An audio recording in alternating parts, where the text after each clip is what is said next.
Yeah, I don't know. I need a cough drop. Oh, my chair is getting squeaky again.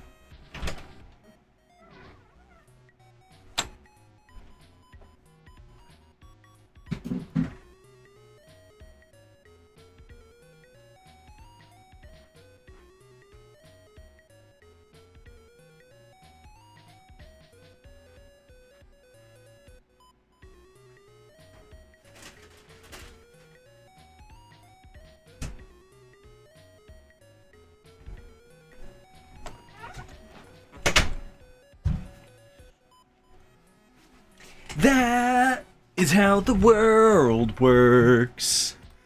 That is how the world works. Sorry, what?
I feel like I'm forgetting something, as always.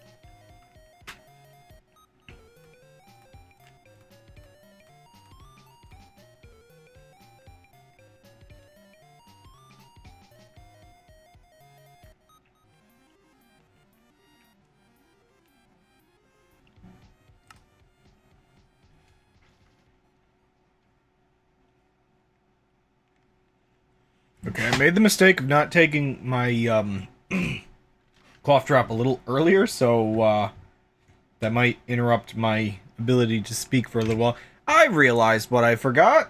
I don't got music. Also, hello. I hate setting up this webcam. I did it, but boy oh boy. I probably could have started the stream on time if it wasn't for being dumb, because it's like it wasn't like plugged in right, and then the thing that bothers me, I don't like the lighting in the room. What music should I put on? Would it be weird to do like, I don't know, the Terraria soundtrack?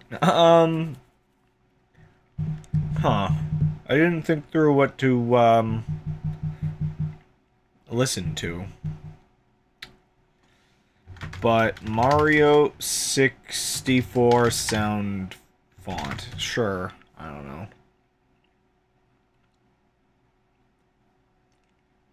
know. Sure, YouTube recommendations.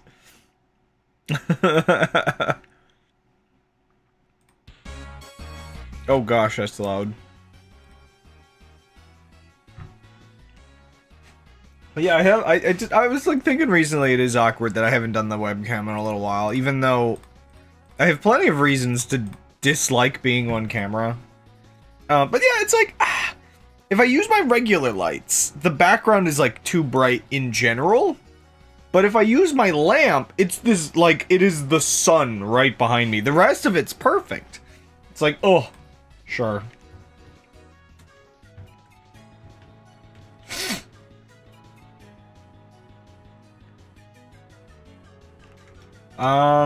Anyway, last time I was using the sort of tool that's pretty good at making rivers and stuff. But the river's definitely not deep enough in most little areas, so... And, like... I need to figure out how to do, like, the waterfalls and stuff, because that's not very good with the tool.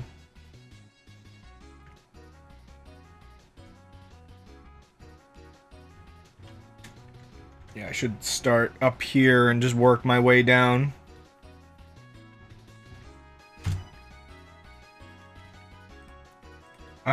Okay, so it was fluid ball.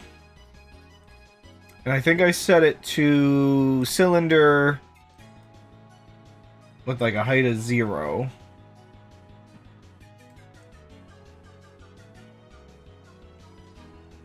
Yeah.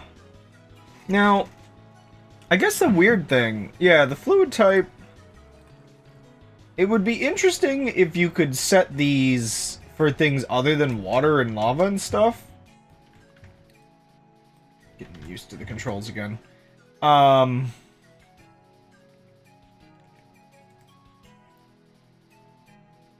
not sure. Didn't I change something about... I'm not sure if I changed, like, what settings I changed last time. Yeah, but that's too much. Let's undo that.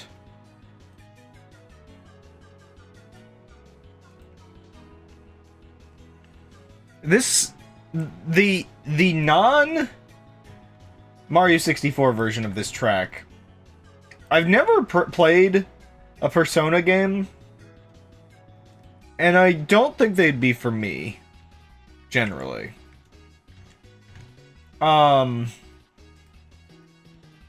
However, I do generally have the opinion that I feel like Persona is peak vibes, I guess you would say. It's got so much good music, it's got so much, like, just really good stuff going for it. Wait. Sorry, now I'm just getting silly. But, so, the original version of this song, this version,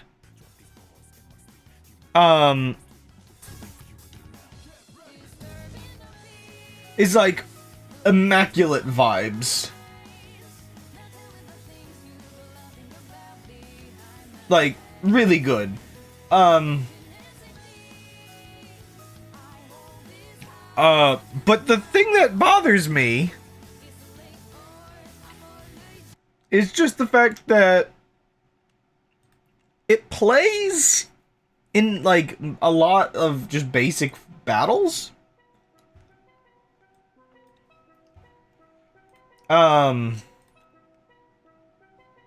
Where that, like, feels like the vibes going on there is, like, heroic, like, triumph music kind of stuff. Oh, right. 1 second.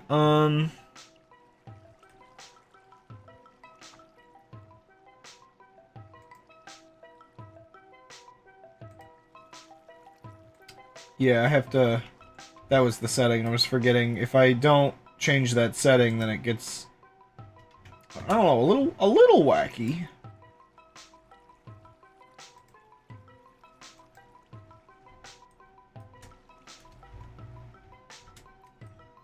Yeah, so how deep do I want it in this part of the stuff?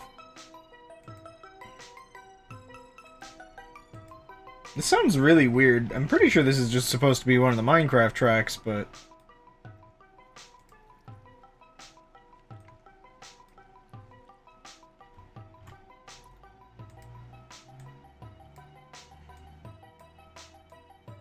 Oops, oops. How do I... Okay, so how do I... Like, do I just have to click that again and erase it? I don't know why it does that sometimes. It's just like... Yeah, it just fills it in weird spots.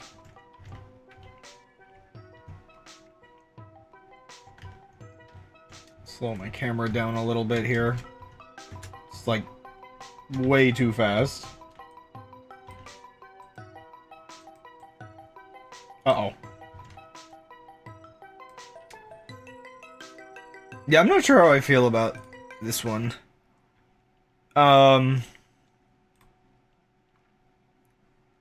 Especially because I just remembered this version exists.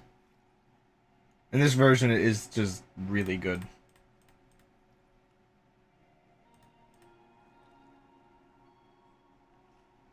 I don't...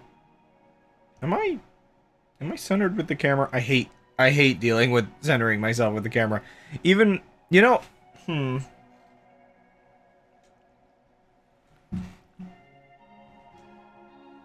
face tracker's having problems today. 1 second. Just not... There, that's better.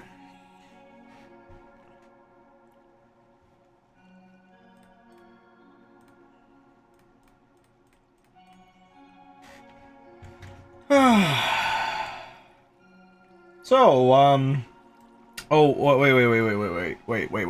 wait. I feel like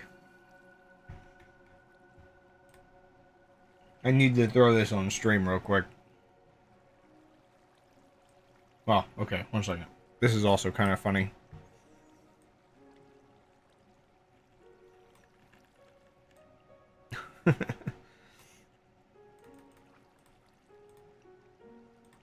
Is that? Yeah, that's peeking out of the bottom.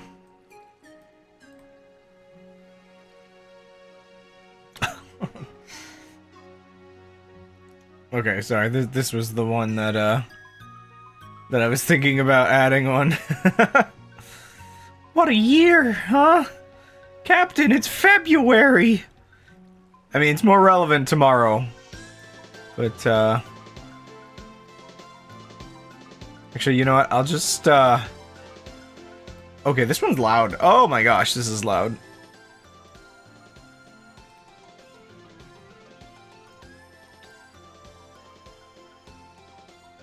Yeah. Yeah,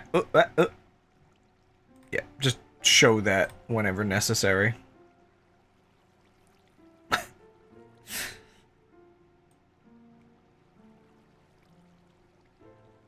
I really should just have, like, images that I keep, like, here. That I just, like... topically relevant, just reappear them. Hi, Lim. Sorry, I was just messing with junk on camera. Well, the bot doesn't want to talk about eyes, clearly, by it saying refuse.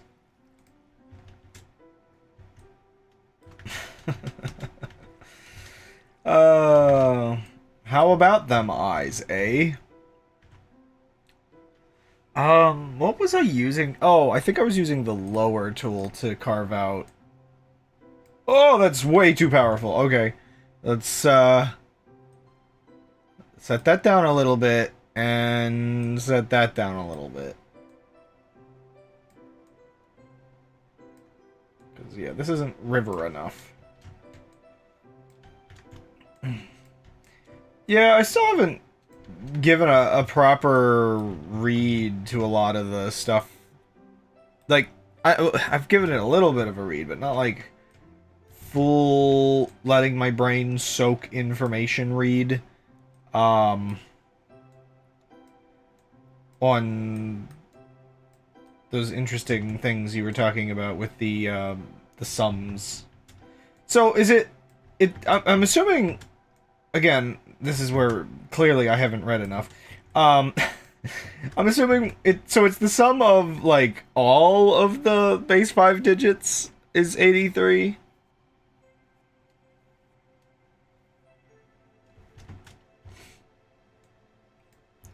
we all kind of go through our phases of interest, so...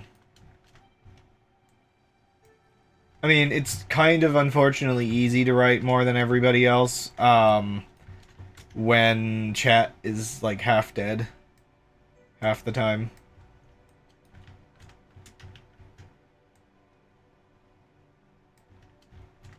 Like, I definitely feel in the last year,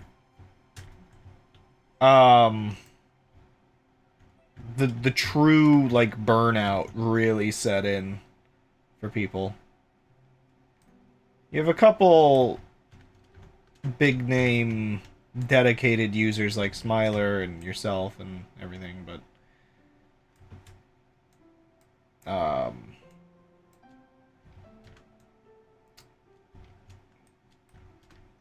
the the dream of the eyes is dying. The eyes are closing.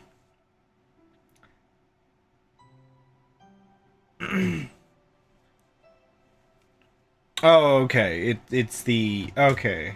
I wonder if that's just like a... No, actually, wait, no, yeah, no, I think I remember... Okay. I think I mixed it together some things. I thought it had that symmetrical distribution and it summed in an interesting way, but no, I don't know what the other thing I was thinking must have been. Ooh, I could have like a little pond up here. That would be cool.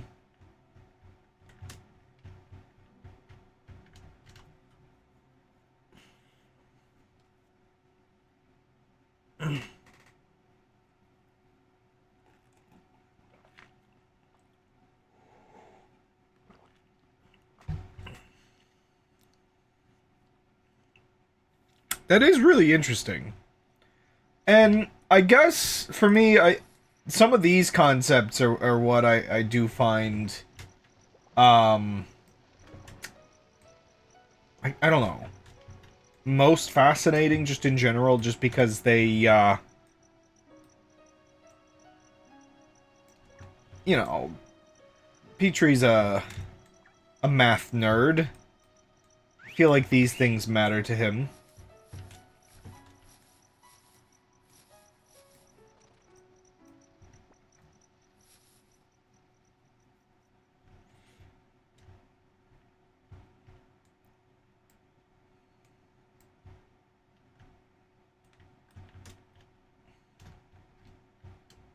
Carl! This is... Oh wait, no, Carl's the other one. Sheen, this is the third time this week you've made 83 more relevant.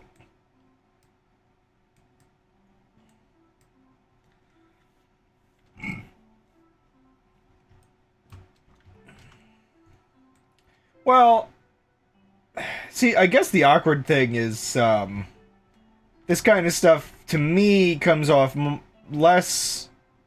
perhaps less of, relevant to the actual, like, encoding method, and more relevant to the ever-growing, list of things that you could add to Y83. I gotta remember on camera when I itch my nose weirdly.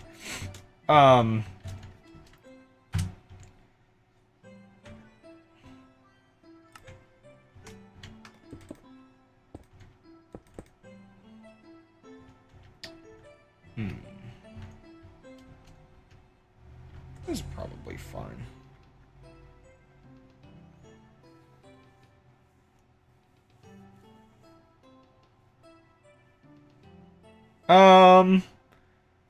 Well, yeah, the original base 5 values would have isomorphs. It's just a base change.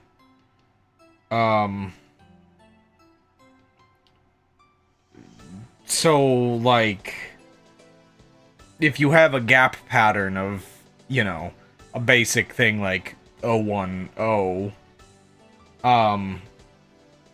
which, or you know, you have a 0 in base 10 and a 000 in base 5. If you have a 0 repeat in base 10, it's going to repeat 000 in base 5. It's like that's It's not that surprising that it, yeah, that actually is very expected that the isomorphs. They have extra repeats that aren't the same between the repeated words. Oh, are you talking... Okay, wait, you're getting into weird things like individual values?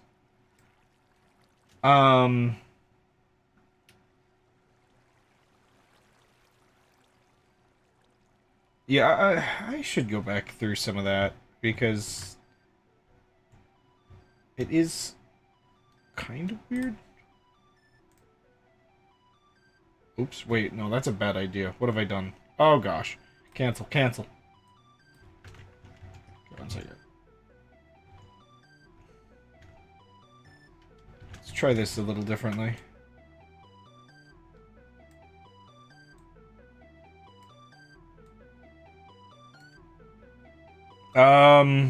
Yeah, I feel like I looked into that as well at one point myself, but, I don't know. I really have to look into it. Ooh, that seems loud.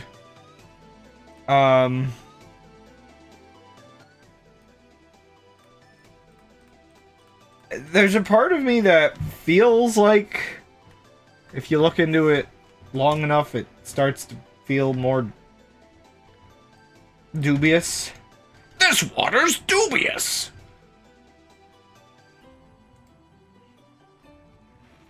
Also, my house water is no longer dubious.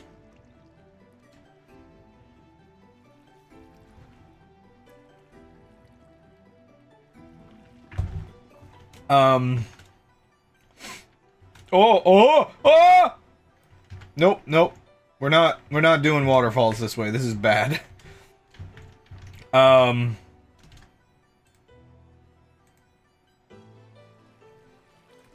Okay. Waterfalls, just... They ain't having it with this. This tool is really good for rivers. It's really bad for other stuff. Oh gosh. Eyes are being posted. So what I was gonna say just now is, I wonder if this is a case where it would be very accurate to say that, index of coincidence is very important here, maybe? Because I guess my brain goes to the thought that the coincidence of a range of 5 numbers repeating would be higher than the range, like the chances of repeats for, you know, 10 digits?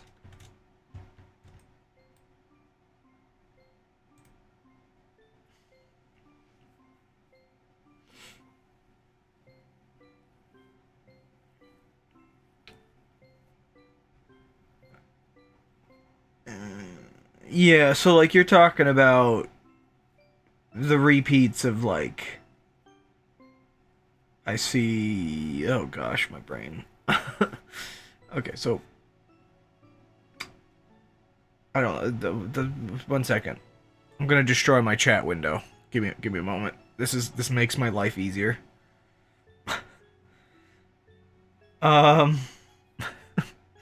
Hey chat, you want to extend into infinity?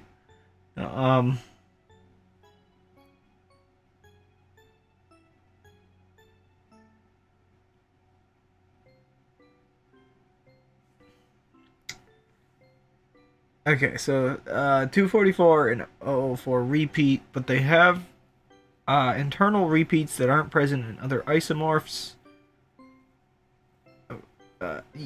Okay, so yeah, I see the 4... Or no, sorry. This is brain boggling, I think. So would that be... Oh my gosh. Oh, sorry. Just... I hate reading base 5. Well, not hate, but like... Sorry. I still have that cough. I'm so sorry about that. Um, so let's see. What? Sorry, this is like I can see the base 5 into 83 conversion like repeats, like the 244, the 143. And so like I'm guessing you're talking like how there's 211 and 244, or sorry, 211. Oh gosh, I lost it. Oh no, that's not correct.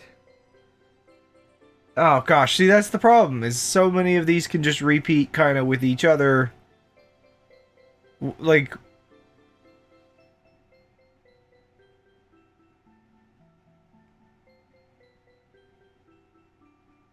um like I feel like uh, these would just be like everywhere just by coincidence. Cuz sorry, I am trying to like I'm trying to pattern seek this, and it's like are you just talking of repeats like so no, every time I try to do it, I accidentally connect it with the other isomorphs. Cuz like okay, you have like you know 143 and uh 132 and then 244 and 211 where it's just like the ones and the twos are repeat. But like actually like with the base conversion, I'm just trying to think like actually how much higher the statistic chance. So for the conversion of this, sorry, I'm just thinking to myself with the conversion of this,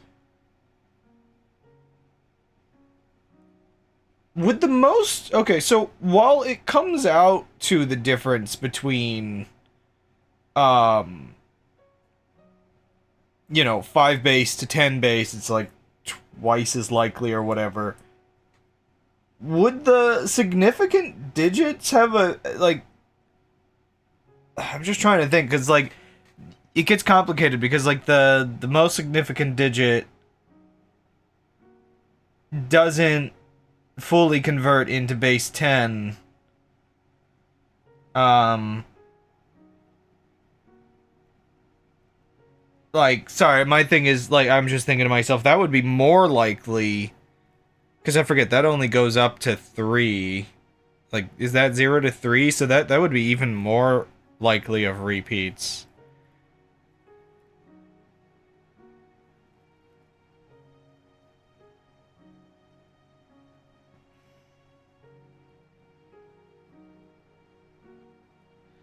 I just mean if you use the base 10 digits as the ciphertext alphabet. Or, sorry, the base 5 digits as ciphertext alphabet. Gosh, what size was this window again? I think that's correct. Let me full screen this just to make sure. Yeah, okay.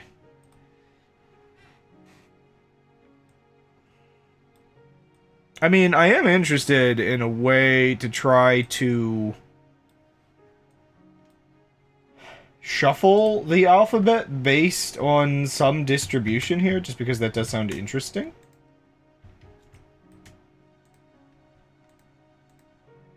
I really shouldn't be working on this river until I work on a bit more, of the actual terrain, I think. I got caught up in it because it's fun.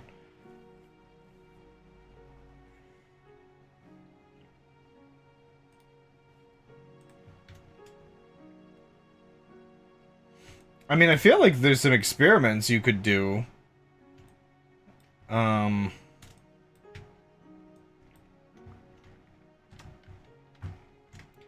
Okay, let's just... I'm just gonna work on...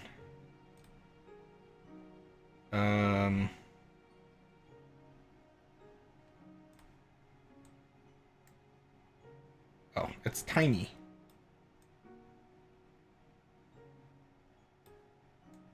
Oh, that's a little too big. Wait, what was my... Okay, sorry, I just remembered. I had a specific, Oh, right, the smoothing has to be removed.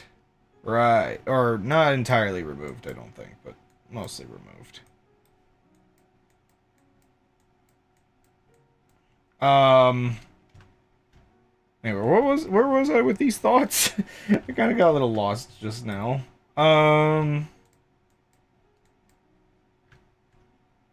These parts are not going to be easy for me to properly express, and I think I'm going to end up with some ugly stuff going on. I feel like in Blender, my solution for cliffs would end up be there's a pinch. Oh man, what did I just do to my hair? Oh, my hair! Oh no, I've ruined it. It's gone forever. Again, this is why I don't like having the webcam. I look over and it's just like, what the heck have I done to myself? There isn't like a pinch tool in here, right? Melt.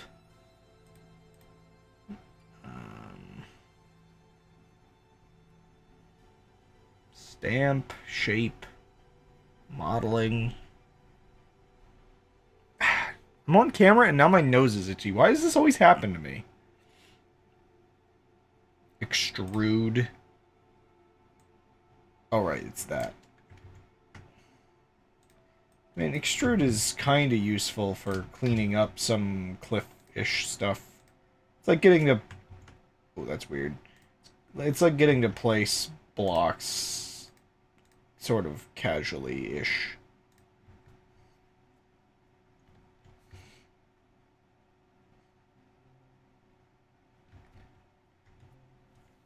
But that's like really intricate work, and this is way too much map to do intricate. Why is my nose so itchy? 1 second, sorry.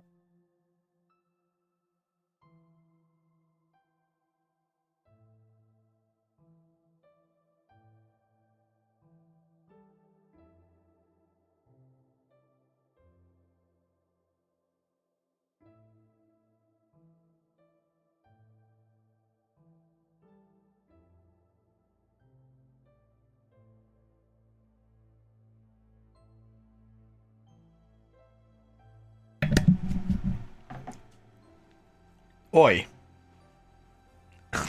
I'm disgusting. I have not recovered my sense of, I don't know, overall cleanliness since I was sick, and I hate it, man.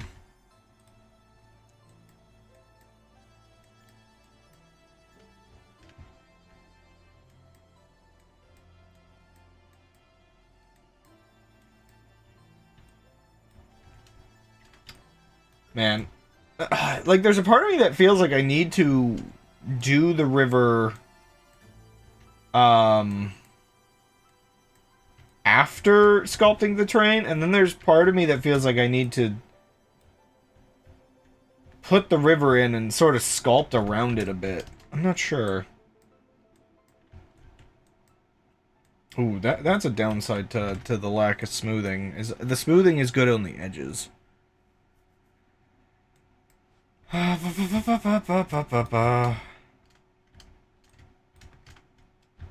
will say, I definitely understand the sense of why you're like digging into just anything that you can sort of get your hands on as like a potential option for like alphabets and stuff, just because I do find myself also maybe a bit frustrated kind of where we're stuck right now. Especially because we've been stuck here for so long. Where it's just like, I don't know, man. Part of my brain kind of goes on the thought of what does Petrie want us to do? Did he have a plan? Oh, I should have the smoothing up. Or did he just like throw it together and think, oh, they'll figure it out? Because I think that's what gets like a lot of people is just like,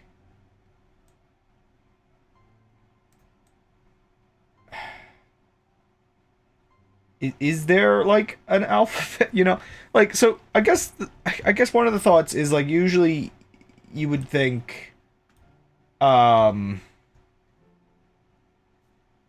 Yeah. Usually you would think the big issue would be,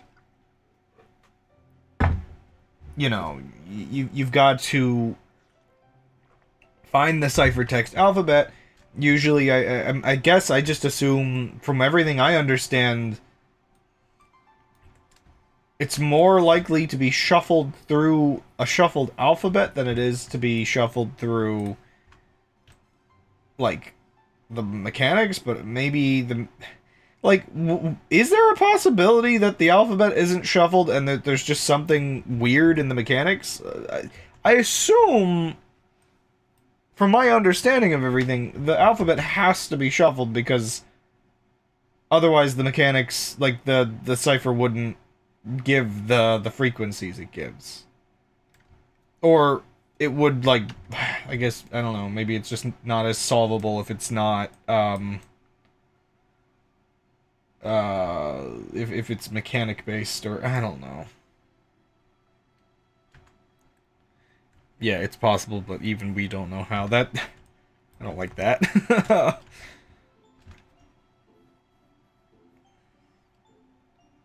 First character's all over the place, and that makes it seem shuffled. Yeah. Yeah. It's possible, but not even we know.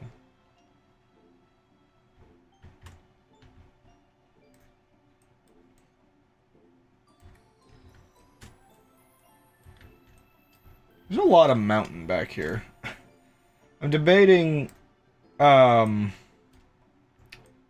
I even want to bother doing the detailing back here, because this is, like, out of the way, and I don't really have to care that much.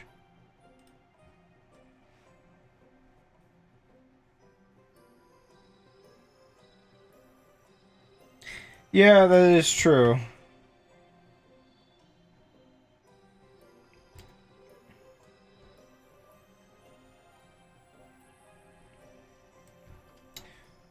So, I guess, and this again shows me, or shows how much I've neglected doing the research I keep saying I want to do.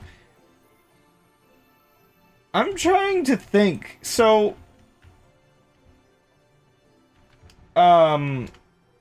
Smiler is most fixated on ciphertext autokey, which, I mean, it's a very common thing, so it really isn't far-fetched to just be that. But the problem is, what within ciphertext autokey allows there to be chaining conflicts is the thing I haven't gotten my head around how that could actually work, I guess.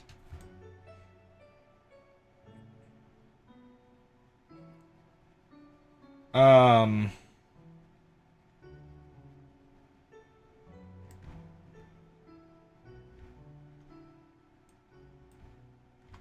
Yeah, because a progressive cipher like the one I did for my little thing, um, uh, it explains some of the things, but it doesn't have the frequency analysis, from what I could tell from Smiler's response.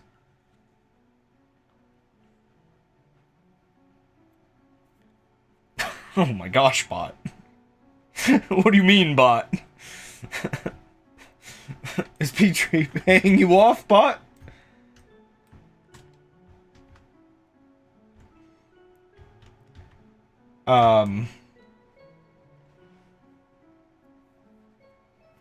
Yeah, I need to...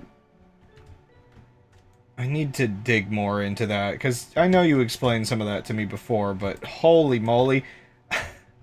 I, I'm realizing more and more I am slow to learn.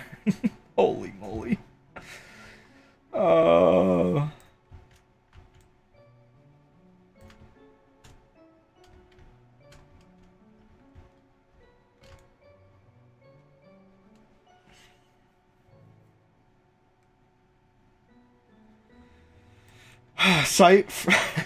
Ciphertext auto cry.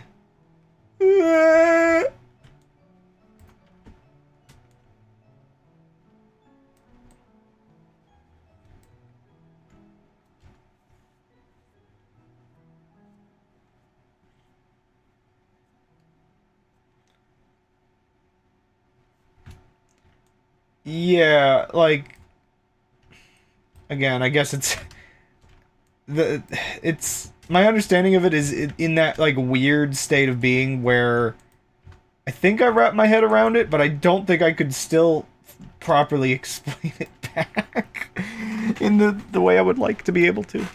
But yeah, I mean that makes sense.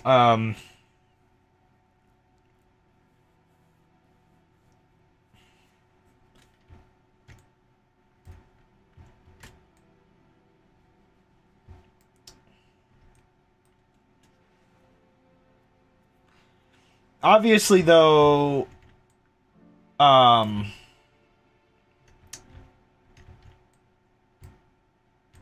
I guess it gets interesting because I do not think my previous theory about spelling, like, swapped letters and stuff.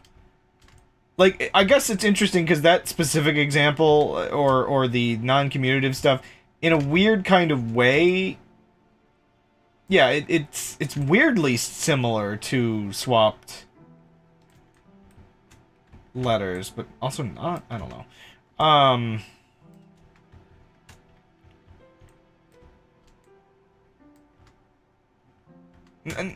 It's nothing similar at all.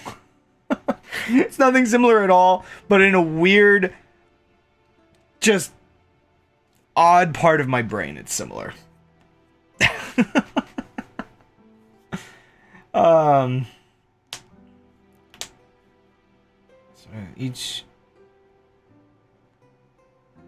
Well, that's, I guess that's the thing. Like, my part of my brain is I haven't fully wrapped my head around how typos and I guess it would have to be non-commutative in a way that is still very predictable, I guess. I just, I guess part of me just assumes that there's, I don't know, with ciphertext auto key, it just feels like there's too much entropy in a weird kind of way. But I'm not sure.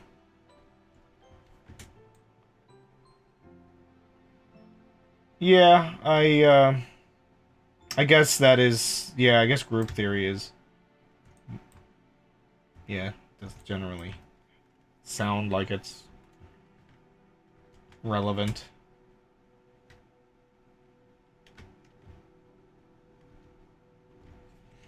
Okay, so thematically, with group theory, are we assuming that Petrie would put it into 3 groups? I mean, what? Everything is 3.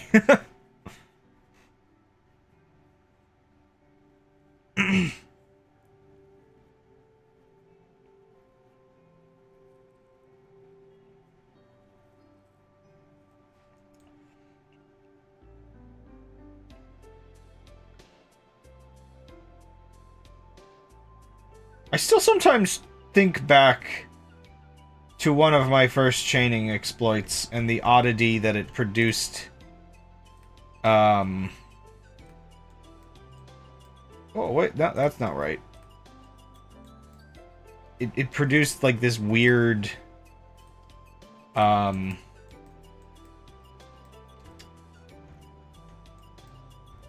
wait. No, I don't want that. Oh, gosh, what have I done? Uglified it. Oh, it's terrible. Oh, and I keep misclicking. Ah! I still find it weird thinking back to one of my earlier chaining exploits that I think I did something wrong, but it did give me a weird, like, a set of 2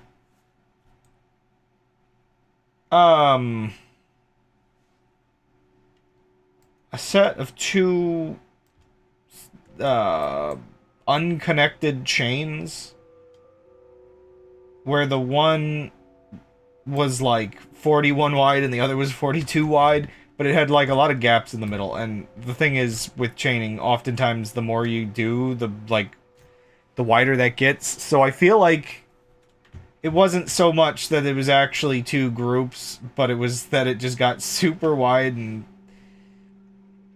would have probably just kept getting wider.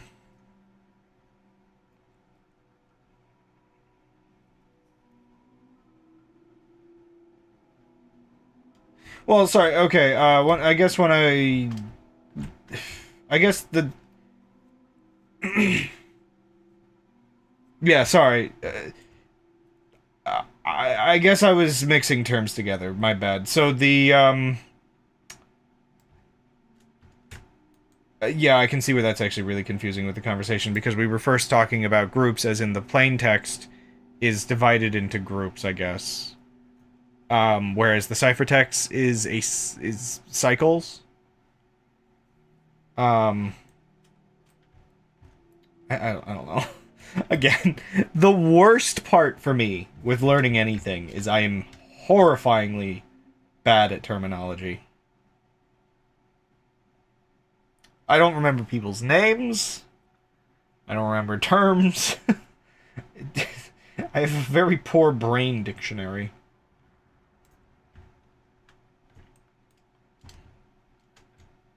I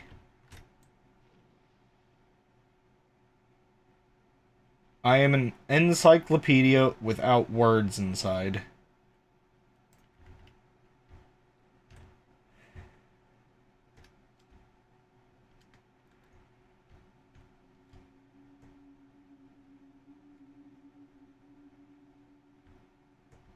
But even commutative permutation groups can cause chaining failures if the permutations have multiple cycles.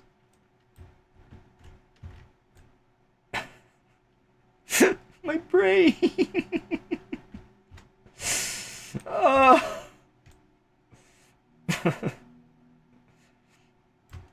Can you translate that into spreadsheet? No, I guess I kind of get it. Okay. Man, cryptography is a mess. And by a mess, I mean, holy moly, it is an infinite, like, treasure trove of information. No wonder, like, really just thinking about it for a second, no wonder, like, this stuff was so high security back in the day. I mean, it is funny how we transitioned into, like, just modern pure encryption that's just, like, so unstoppable by comparison, but the early stuff, holy moly.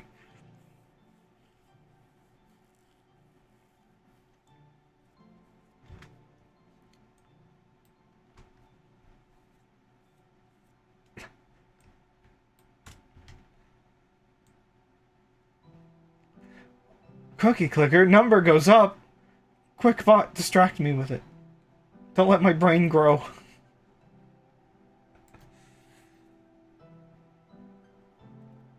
Station means two cycle swapping the numbers 1 and 2. Oh man. Means okay. Okay, okay, I think I yeah, okay.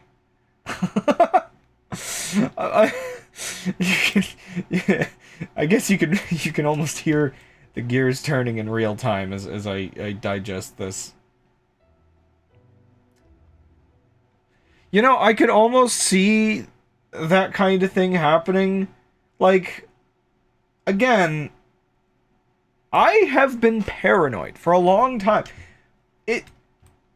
Whenever I look at chains and I mess with stuff, it feels really weird to me just how many cases the eyes have of numbers that are just like one or two off. And I get index of coincidence and just like statistics and everything. I wish I was better at actually being able to like wrap my head around a lot of that, like uh estimating coincidences and probabilities, and or even how to break down some of my observations from vibes into testable data, because there's some freaking weird stuff with the eyes where I could almost see some weird cycle stuff happening.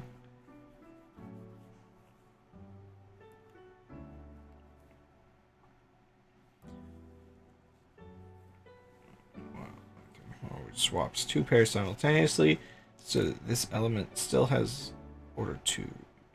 Repeating it twice brings everything back where it started, but there will be 2 disconnected chains. See, that almost does make me want to go back to that weird chaining I mentioned before. Because, like, part of me is wondering, like, the thing I really should dig up and look with it, and unfortunately, I'm worried the only documents I have are really broken. Or just really messy and hard to read, even for having been the one to read it. Or write it. Part of what leaves me curious, it would be interesting whether some of these weird patterns that I insist that I see, it would be interesting if the 2 sets that I had generated, the 2 cycles, if they have, like, the different numbers separately, or if it's just mixed together and I'm seeing things. See, this is how I figure out whether or not I've just been schizo-posting the entire time.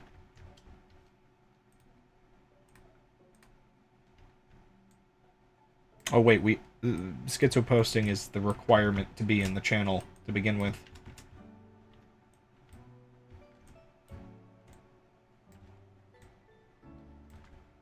Part of me is not sure. These mountains are...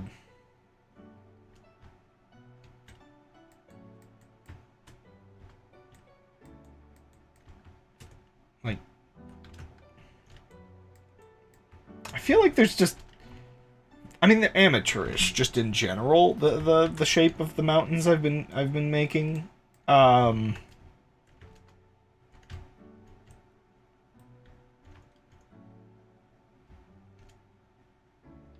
wonder what I can do to improve that.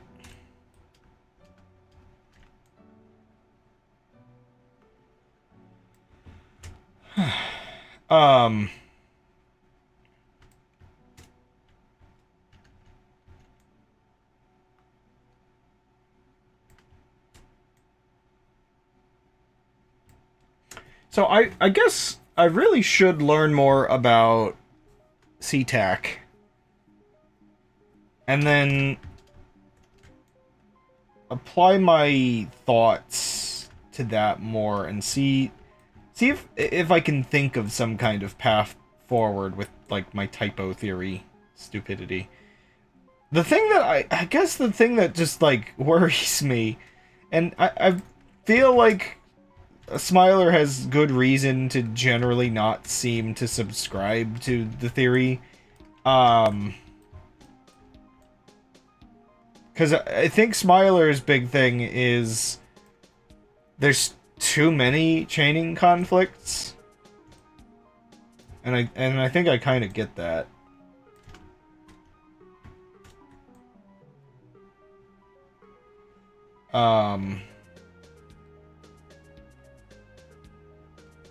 Like, I think the problem with typo theory is it might not explain the quantity of chaining conflicts, give or take how prevalent they actually are. And again, I'm still not 100% sure. I cannot for myself figure out if it's just a handful of spots that conflict with a lot of other spots, or if it's actually just overwhelmingly prevalent. Because, so the big issue with typo theory and the limitation it has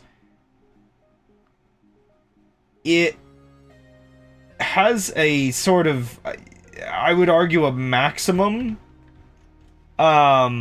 before it begins to detriment, before it becomes like a huge detriment to isomorphs.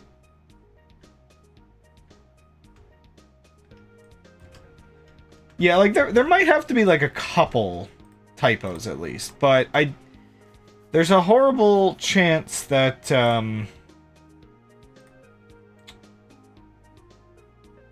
it's like both. Like there's a handful of typos, and then otherwise it's just cipher mechanics. It's also, I wonder how possible it is that typos like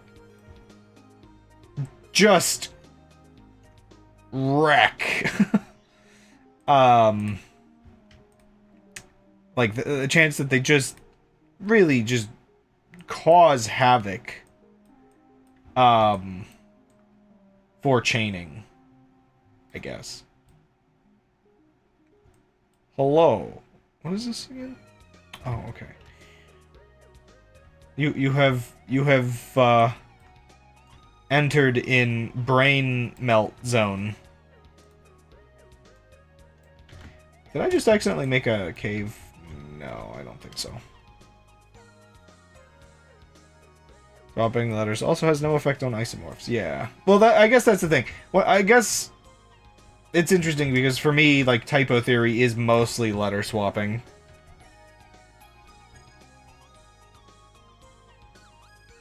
Oh, I should make a You know what? I really should just modify my bot. I need to make a, oh my gosh, why is my microphone peaking so much? I need to make a, wait, is my microphone settings different now? Wait, I was having a hard time keeping this, like, loud, and now it's, like, way too loud. What the heck? What did I do to my microphone? I mean, it's probably, the audio's probably fine, but it's weird. Anyway, sorry.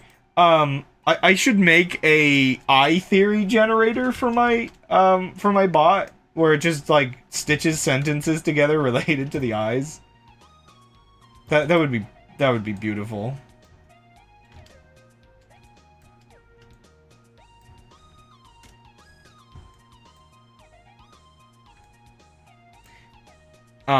Well, I was gonna say, so the way it stitches sentences together, I can have, like,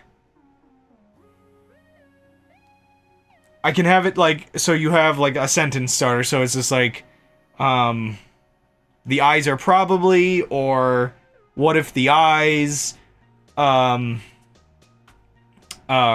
what if, just, like, okay, you stitch those, and then you have, like, middle sentence and then end sentence. And without just giving it the, what if the eyes were the friends we made along the way, I could put those as segments, and then one day it will say the destined phrase. Also, good job, bot. Mm-hmm.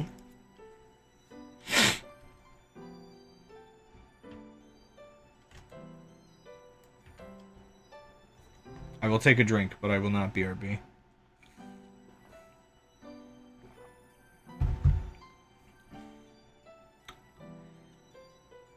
My group is set up. Sorry, you can multiply any two and end up with another in the same set. Well, yeah, the eyes, are the friends we made along the way. It is indeed the destined phrase.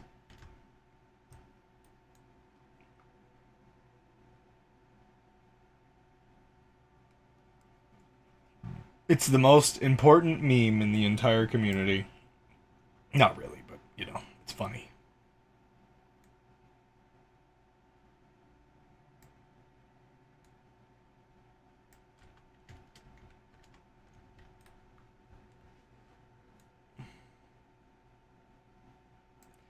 Oh, wait.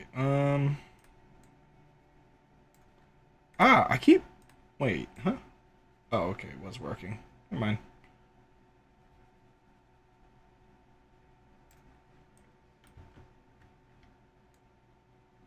I don't know, I just thought it would be cool to have like a little kind of almost plateau-esque area over here. I don't know if it'll stay like this, but... I feel like, despite having my criticisms of Ocarina of Time, or just a general maybe disinterest in it a lot of times, I do still have nostalgia for certain elements of it, and just like certain elements of old like Zelda and other like adventure games in general. And one of those things that I kind of like is the weird feeling of the overworld kind of areas. Um, uh, you'll have like these little like cliffs and like just the sort of tight feeling of the area. Okay, the bot has been like really just like, okay, so I don't feel like I've seen the bot like this like positively responsive like ever. I think the bot likes I think the bot I think the bot likes SeaTac. I mean, what? Novel method attempt has non-uniqueness as a decryption, which I think might end up looking like typos. I need to check whether it can produce conflicts that look like the ones we see. Yeah, I guess I haven't seen whatever that one was yet.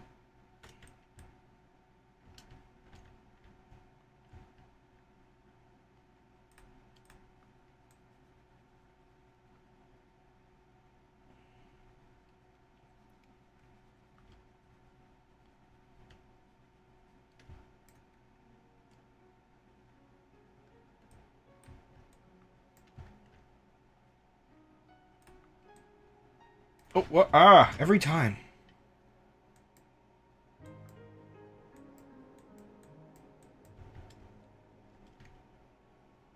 See, I keep doing this, where there's, like, a really obvious line that kind of appears sometimes.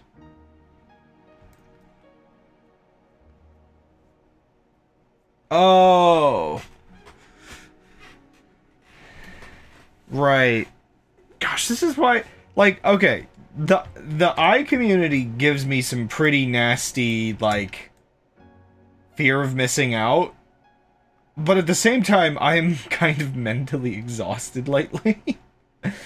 And I just... I just feel like I'm constantly missing stuff I would like to read. I want to be more excited for other people's stuff, but by the time I get motivation and energy to come back to the eyes, I usually just focus on my own stuff, and so it feels like I abandon very neat things, or I'm being a very bad member of the community. um...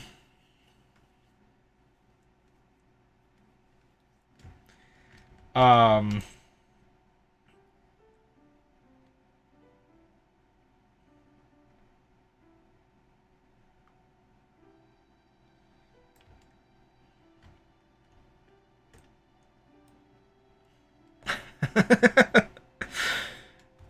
Eyes.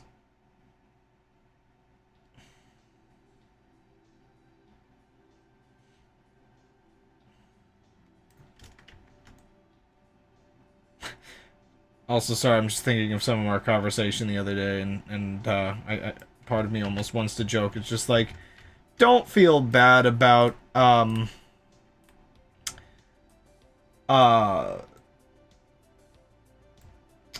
don't feel bad about,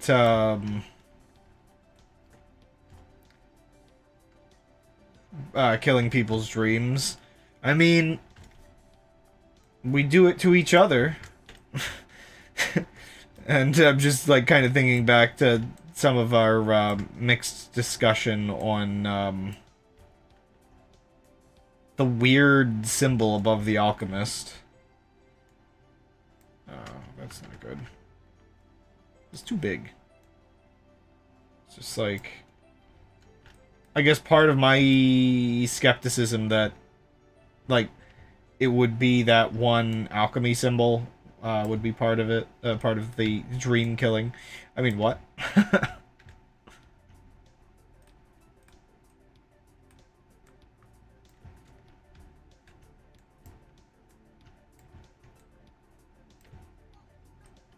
Mario, Mario, Mario, Mario. Mario, Mario, Mario. Mario, Mario, Mario.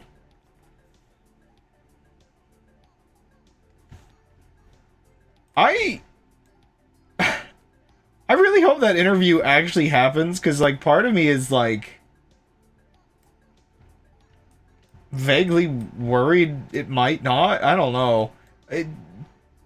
Fury seems confident it's happening, but, it always kind of feels like it's in a state of maybe, like, you know, one day. Like...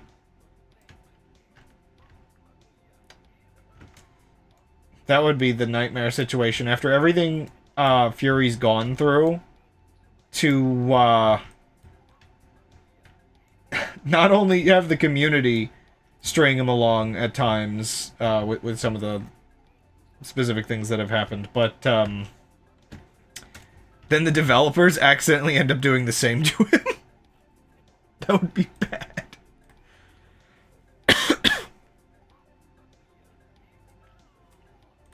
Yeah, I mean, that's come up in the past, and I think every time it comes up, my brain's like, yeah. Like, part of me tries to see it from the perspective of a developer and like, dev art and stuff, and it's just like, it just feels like it fits a lot with that. Because there's something weird about the way it's drawn that my brain does go towards altars, even though it looks nothing like it. It's just a triangle. Though I forget what the altar originally looked like.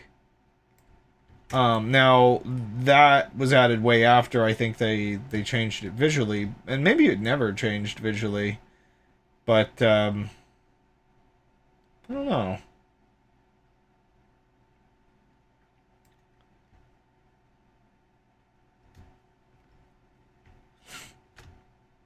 The secret is Petrie is just really bad at hints.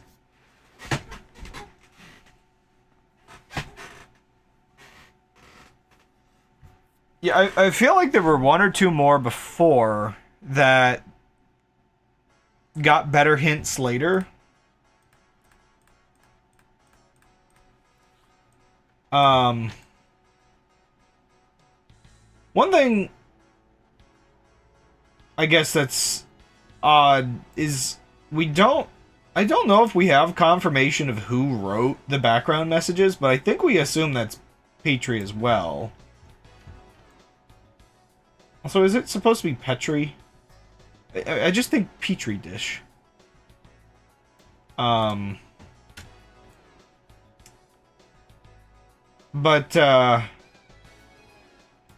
yeah, so... The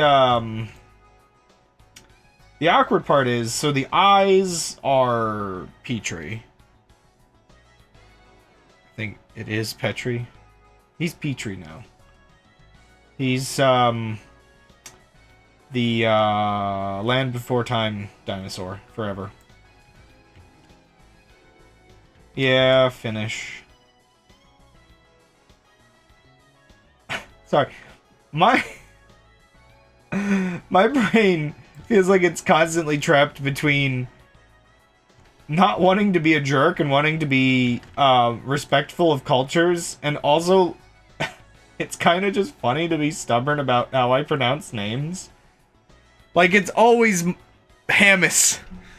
It's not Hammies. Hammis. Makes it sound weirdly, like, I don't know, Scottish or something to pronounce it that way, but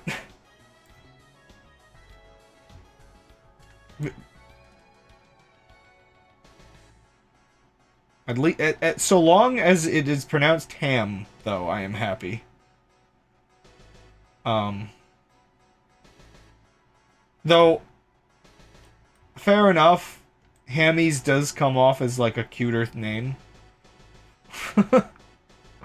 Hummus and haggis. Right.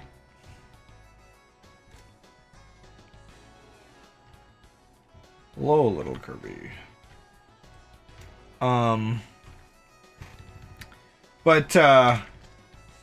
Yeah, so we've got from Petrie, we've got the eyes. We've got that background hint. We've got the background messages. Now the one thing that's odd is that little robot looking face that's like drawn under the tree is like not the same. But that just makes it look like it was like supposed to be like from something else. So that one's still odd. That one's odd because it feels like it should be an obvious reference to something, but it's not, I guess.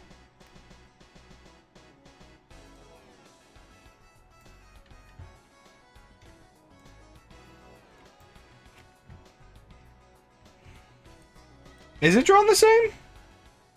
1 second. Oddities. Noida Wiki. I love how quickly that is to search. I thought it was crustier. So, I guess the odd thing is that one is drawn with a fuzzy brush from the look of it. Like, it was basically drawn the same, but he didn't use a hard pixel brush. It's like ESA, I think. That little thing is also. Which dev made that? Environmental Station Alpha. Let me double check who made that. That was RV. So that's the weird thing. ESA, which is also like the acronym thingy, is also in the tree, and it is also a smooth brush, which leaves me to think, even though the other one is similar to crayon physics, which people say it's similar, but it's also really weird because I feel like I played crayon physics years ago, but I think I might have played a, I don't know, I'd literally have to play it again to know whether I played it, because otherwise I might have played like a, rip-off or something. Because I used to play a lot of Flash games. Unless... See, that's the thing, yeah. I feel like I would have had to have played a rip-off, because the thing I played, I'm pretty sure, was a Flash game.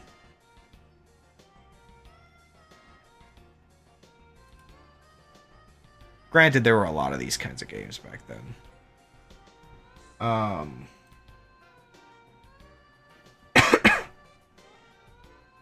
It's hard pixels last time I checked. Well, viewed in-game, it seems like it anyway. The picture on the wiki disagrees. Okay, so... I'm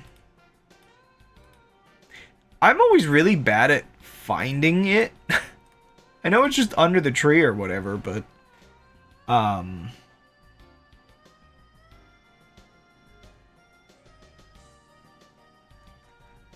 It's such a weird image because it looks like it looks more familiar than it is. It's so weird. Like, I should know what it's from, but it doesn't seem to match up with anything.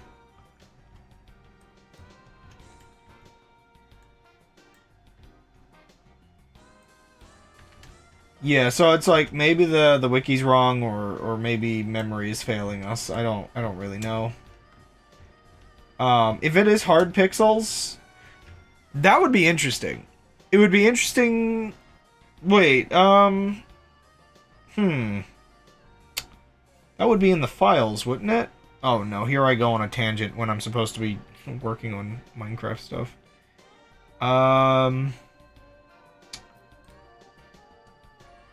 It's also a secret alchemy recipe involving robot aluminum. Oh no. It is vaguely similar to the robots. Let's see. Roaming. Is it in this folder? No, I think it's in local low, maybe? Yeah. Data.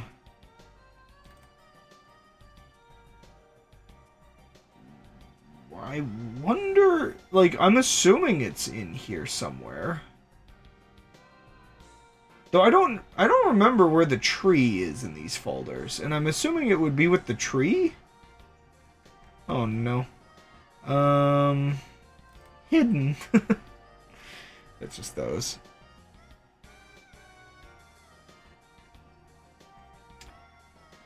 Yeah, like, if you could get a screenshot of it in game, because I haven't looked at it in a while in game, so I don't remember what it looks like.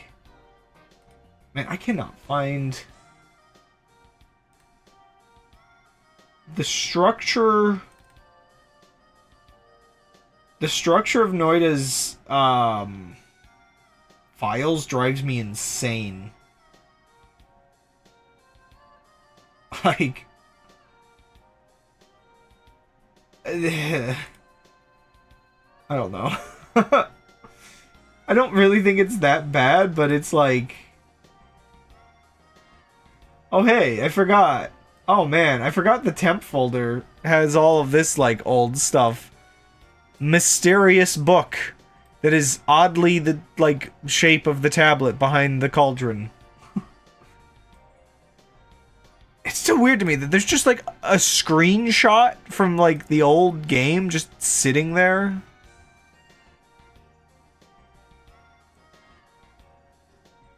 All these like little unused graphics.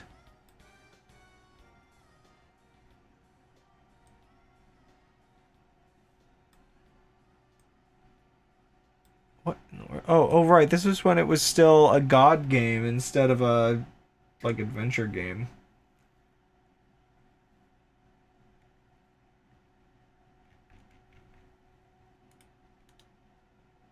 It's so weird. Like, this is a lot of files that just still exist.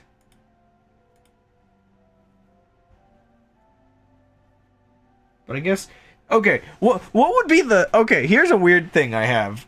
If there is like one last secret in Noida, what would the chances be that it would use unused content?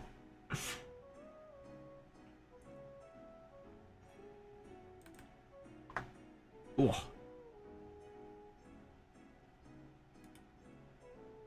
It is fuzzy in game.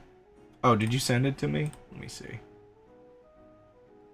Oh, you found okay, you found it on the server. Yeah, it is blurry like that. I forgot it's just, I don't know. It's such an odd one. It's just there. Why is it there? I mean, I guess they put a lot of these like little Easter eggs around the tree, but that one is just so specifically odd. Oh, I meant to open the image. Save image as. Just throw that on the desktop. I really wish OBS would fix the issue that you can't just drag and drop from browser. That's the only feature XSplit has better. I haven't used XSplit in years. For all I know, it doesn't work anymore.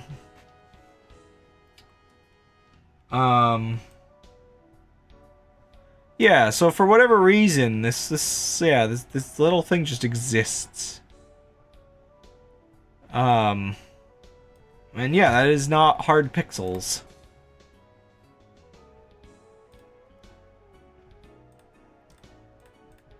But, yeah, weird.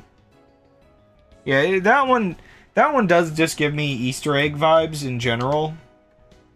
I wouldn't see it being anything more. But the problem is, yeah, what is it an Easter egg of?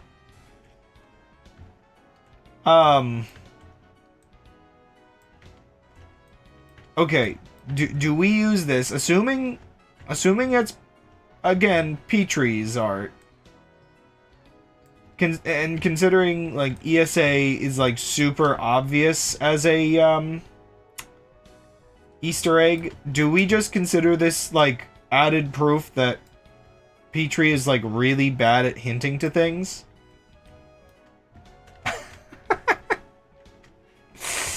Oh.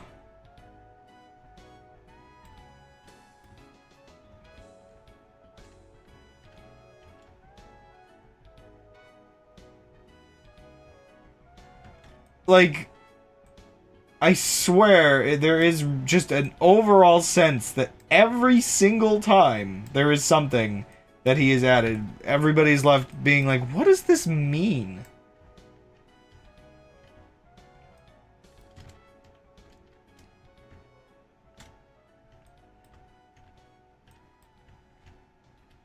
Like, I don't know. I've had a pretty long-standing opinion that the Noida devs, as much praise as I guess they get in certain ways for having, like, cool stuff, I don't actually think they're very good at puzzles.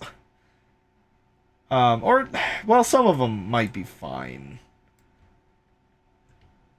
It kind of really depends. I don't remember... So, like... man, I'm so mixed. Because, what is this? It's just... Sorry, I'm just like... What? Just like a... Yeah, I guess it is just the box. Just a line of, like, dark color behind me in the camera. I'm just being weird. I don't know, man. I'm so mixed on Noida sometimes. I'm increasingly just, like... I just want to make an overhaul mod. Waste my time on that instead of doing productive things. Learn how to mod to begin with. It's purely an ego thing, and I hate the fact that I've become that kind of person. I actually kind of despise that ego. I do not consider this a good character trait to look at a game that I really like and go, I could do that better. Like, it drives me crazy.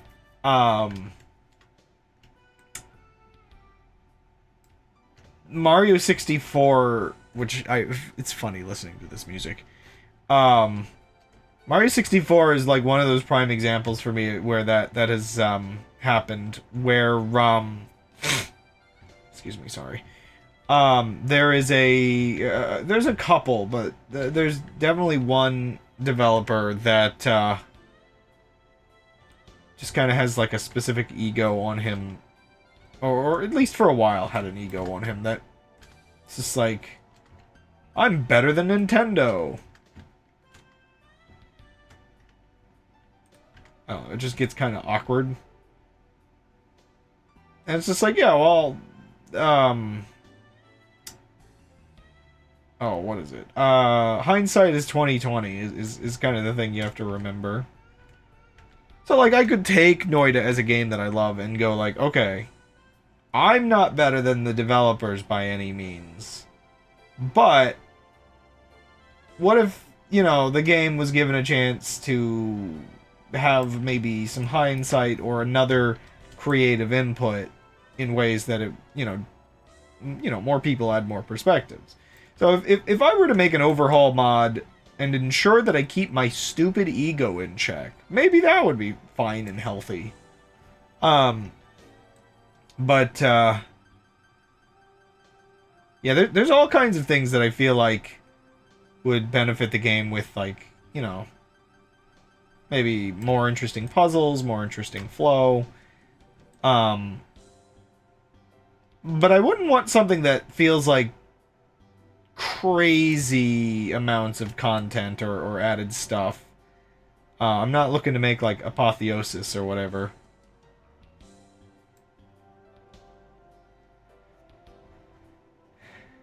Yeah.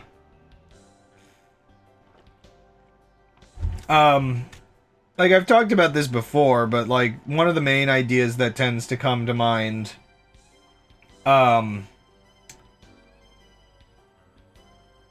is, I don't know, a better encouragement to enter the, like, post-game, I guess, for players. So, like, one of those weird things I've thought about before, I really want to make a map modification that puts the door boss, like, moves that from its weird little location off to the side to across from the final boss room.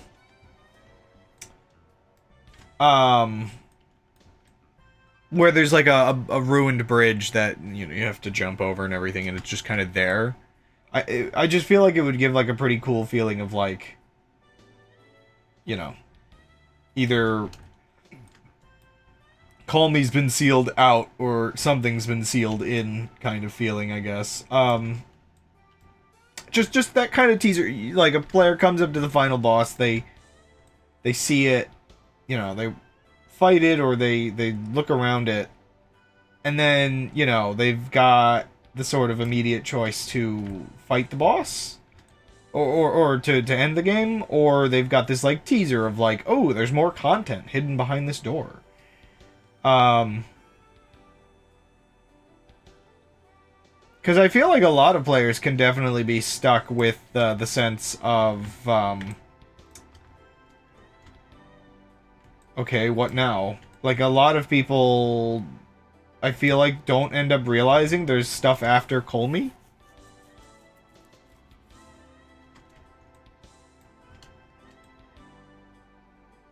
I feel like the developers, or at least Petrie, would develop something that's essentially Noita 2 at some point, but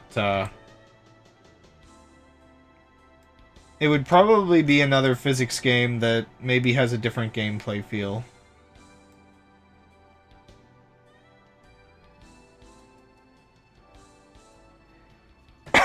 Getting to the boss without having the digging to get out is very annoying.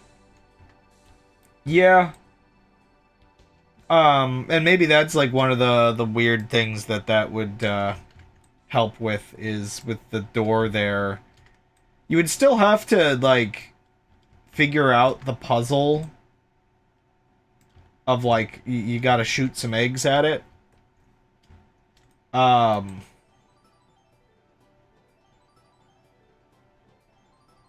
But, at least it actually would give another option where it's just like, if you want to continue forward, just, bring an egg spell with you, and you can go that way.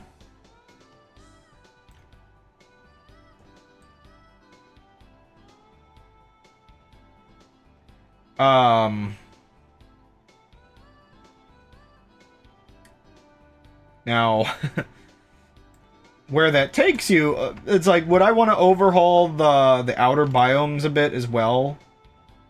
Because they're just kind of there, it feels like. You have to go through a lot of stuff.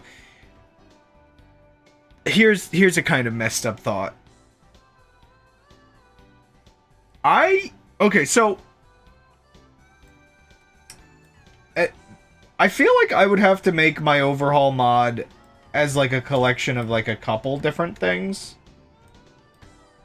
So I really feel like I just sit here and just like spend hours doing incredibly minor detail work.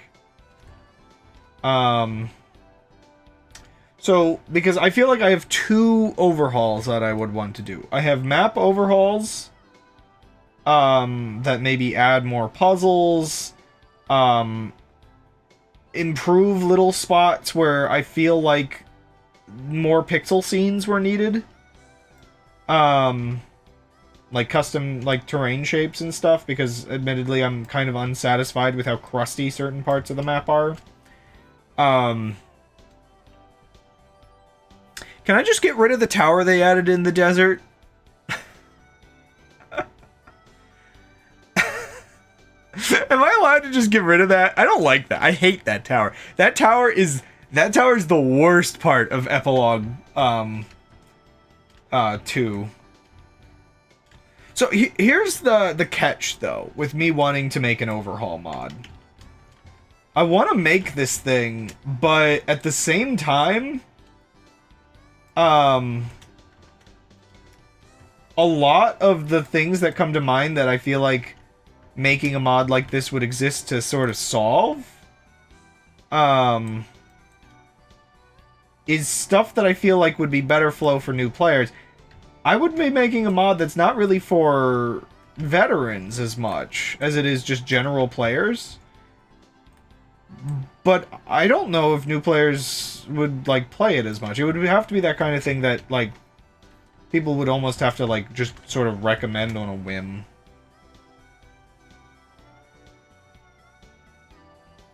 Oh gosh, yeah. I feel like you could make a diffusion model, training it with the terrain colors.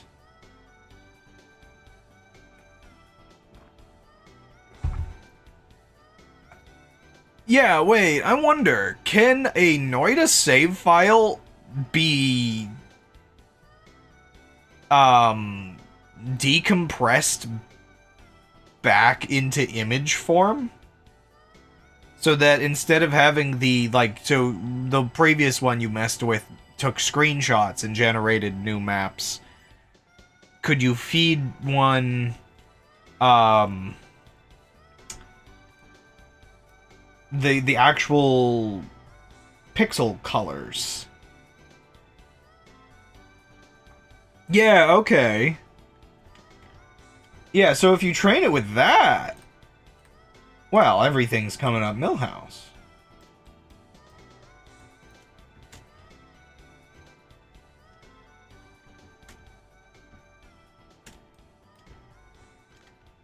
It also would probably be more effective than just feeding it the wing files.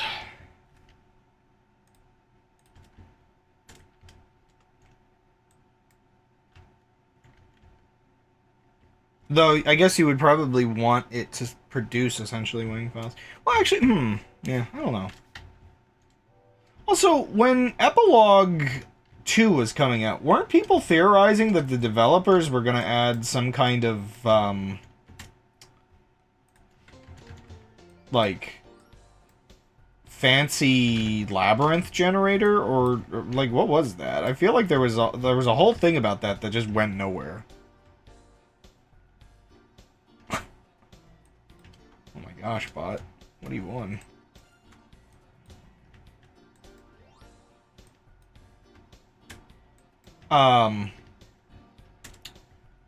Oh yeah, so what I was saying, though, about wanting to make, like, basically two different, okay,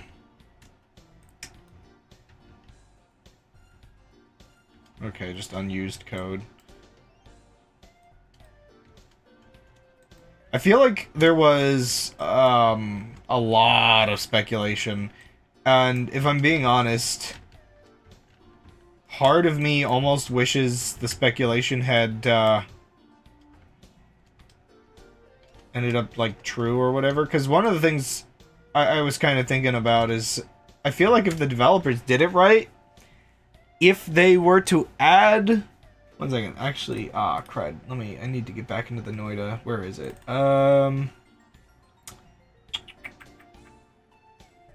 Biomap. Boom. Yoink. Oh, it's blurry!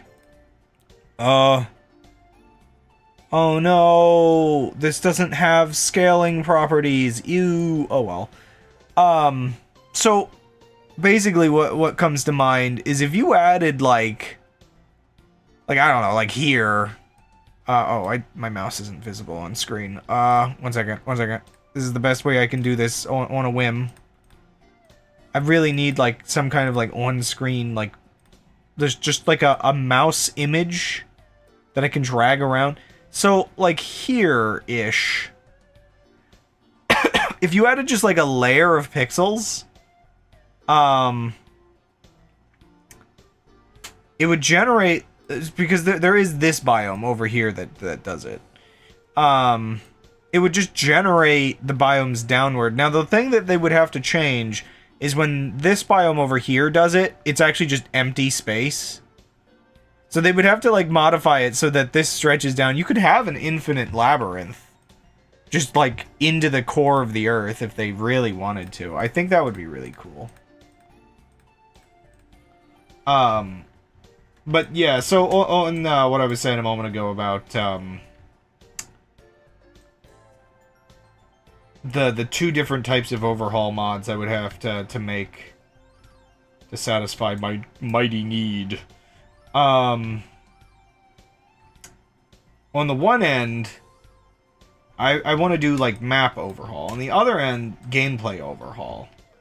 But it would have to be separate, because I think there would be people that would enjoy the map overhaul, but would not like my gameplay choices. Because my gameplay choices are kind of from the perspective of... I'm not... This is 100%. I don't think my... I don't think I'm, like, better than the developers with these choices, but this is, like, my very personal preference, like, stuff. So, like, I guess Crab's map overhaul mod and Crab's, like, design preference mod would be, like, two different things. And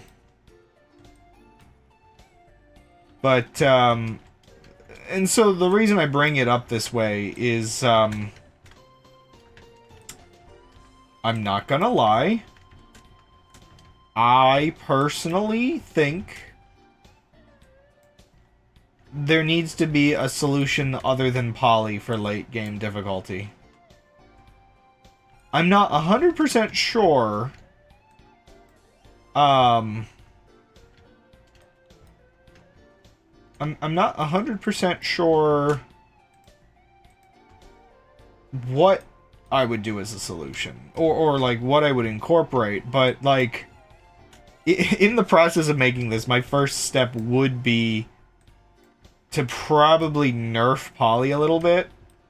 And I get it. I get that, like, you're so stupidly powerful in late game.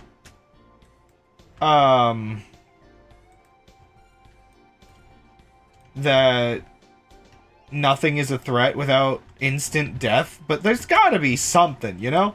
Like, I feel like there's a few things, like, I guess, like, the weird thing is, the game is kind of in a,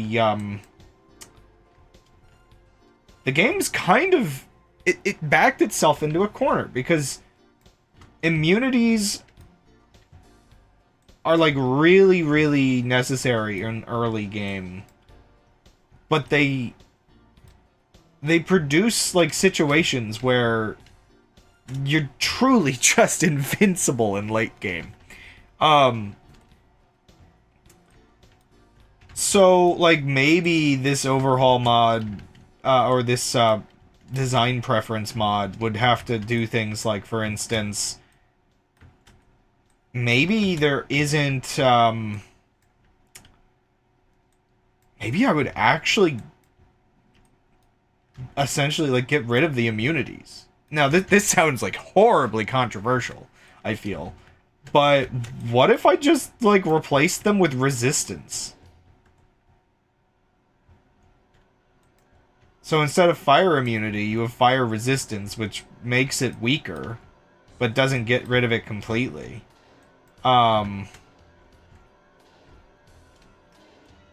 Maybe there's, like, levels of being on fire, where it's just, like,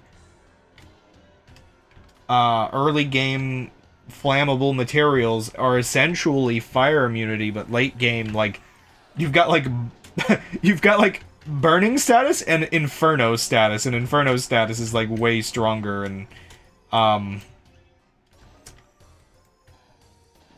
makes fire resistance, like, I don't know, you'd need... I don't know if I would want you to be able to stack it too much, unless it's just, like, logarithmic and it still doesn't completely protect you, but, in late game, but, like, yeah, basically, I feel like, Monster Hunter or Terraria. Yeah, I mean, probably, yeah, I mean, a lot of other games go with resistance rather than immunity, I think. Following stainless armor, you can have immunity to this or that, but if X is true, your immunity is gone. You can be godly, but have kryptonites to watch out for. Yeah, like, that is interesting because that still allows players to build around it. So the interesting thing, I think stainless armor actually does work really well, in that you can stack it to an extent where you're basically invincible. But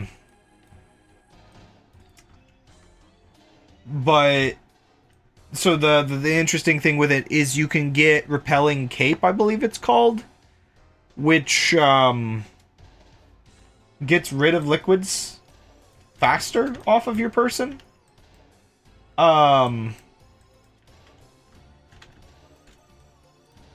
And, yeah, I think it actually works pretty well alongside the two of them, just because you have to get multiple perks to get your perk setup going.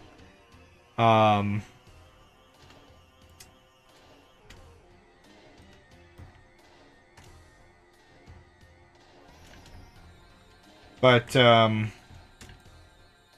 which actually brings me to another interesting thing. I don't remember the math that I had before.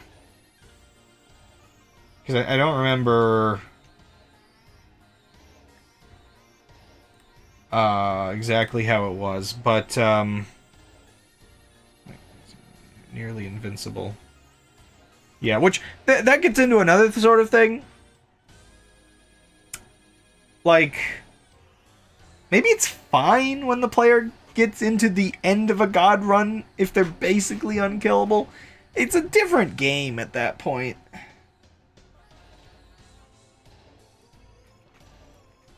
But also, maybe that's the thing. Maybe,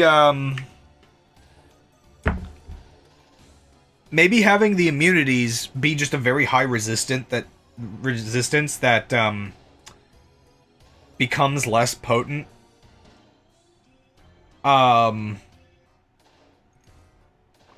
Compare as you get into late game.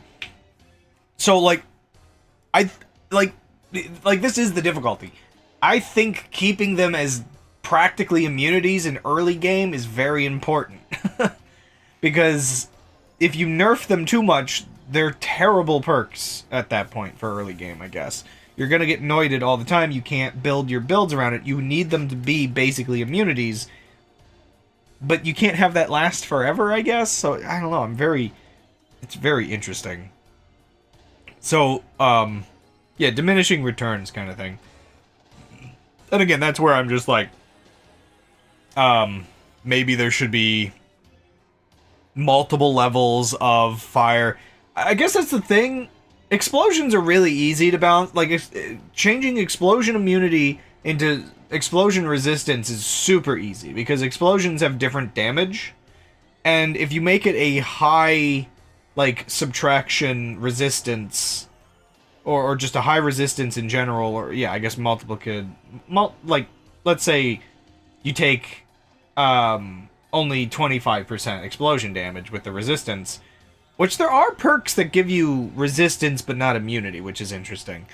So the thing I guess I'm thinking there is if it's a high resistance, it's essentially immunity for early game, but then if you have explosions that are more powerful in late game, it no longer works entirely as immunity.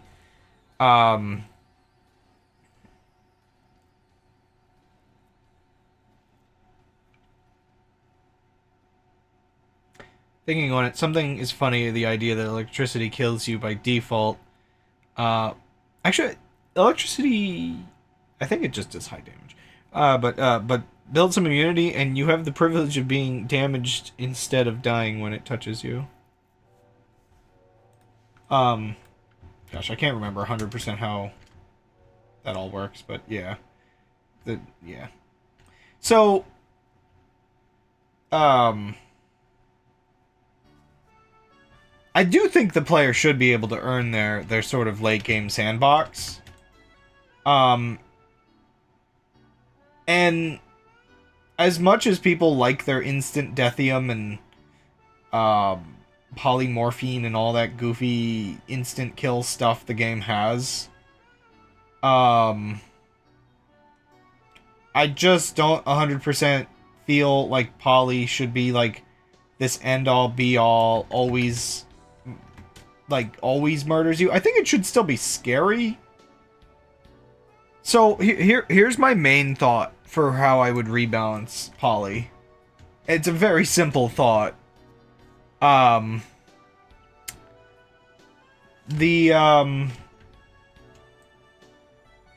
perks, like, so the thing is, it takes all of your perks off. I think that's mostly fine, but I think you should be able to keep your extra lives. Like, I feel like some amount of being able to build poly immunity, especially if we're talking about getting rid of, like, weakening some of the other immunities, where you still get, like, turned into a sheep and things can be horrible, but, at the same time, like, maybe it should just be that you keep your extra lives. Not, like, saving grace or whatever, or what is it? The one that lets you live with 1 health or whatever? Actually, So I'm trying to remember how... Sorry, there's a specific build that people tend to have with that, where they have, like, extra lives and that. Or they heal from that. Maybe you could still have saving grace, because it would only save you once in sheep form, wouldn't it? If you want to swing the balance, just... Yeah, I guess that's the other thing. If we're talking... part of what I'm talking about here with rebalancing it, I want to rebalance the game in a way that would make people actually interact with New Game Plus. Because right now, there's not really incentive to enter it until, like, you've already got everything. One of the things I would change about New Game Plus, give the player shops. Just give them more shops. The reason nobody goes into New Game Plus is because you can't stack as many perks. You're much more... You benefit so much more going into Parallel Worlds than New Game Plus. Parallel Worlds have rendered it basically just useless. Oh, that's what I did.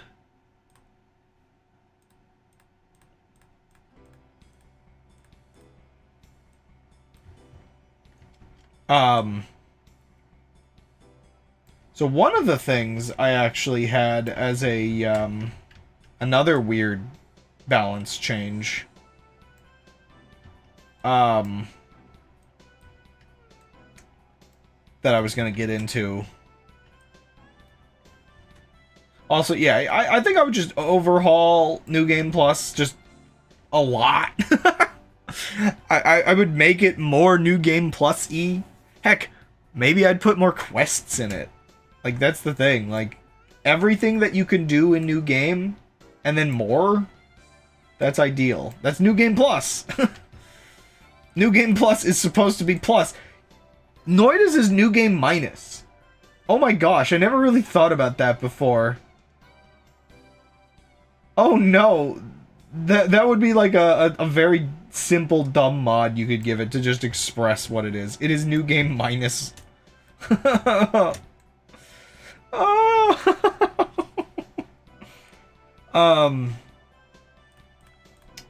So I'm trying to remember. I think I did this in a spreadsheet before. Let me just crunch some numbers real quick. If I recall, your first perk reroll is like 200, right? Or is it 100? I can't remember. But it goes up. Doesn't it double? So it's 200, 400, 800, 1600, 3200, that kind of thing. Yeah.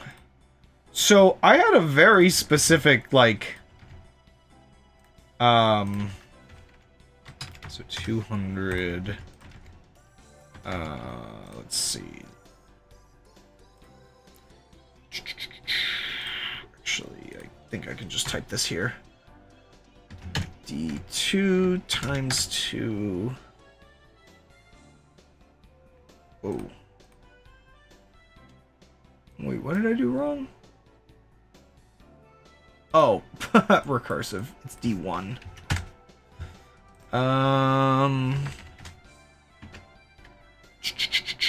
Equals E1 plus D2. There we go. So let's see. How much gold do you currently spend for rerolls?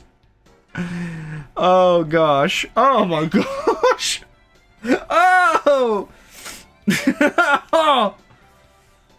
Oh, that's bad.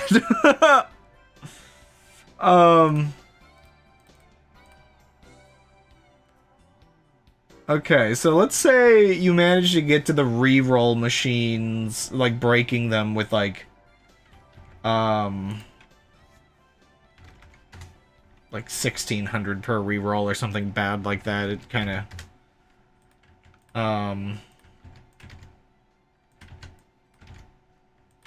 so like sorry, again, I'm just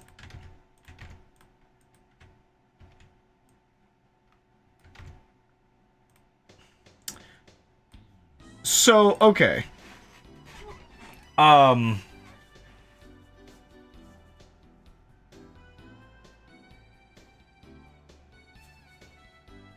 Right, okay. I need one more table here. Sorry. I know you can't see any of this, but, we're getting goofy.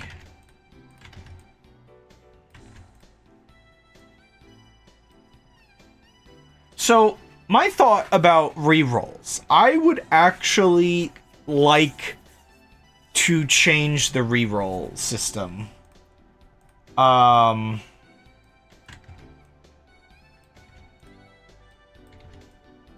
Actually, wait, can I just take like a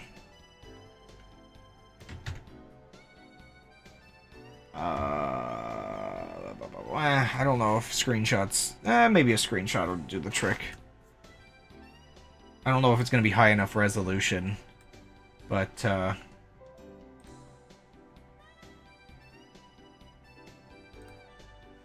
can't just like edit. No, I can't paste like that. I have to save it. Ah!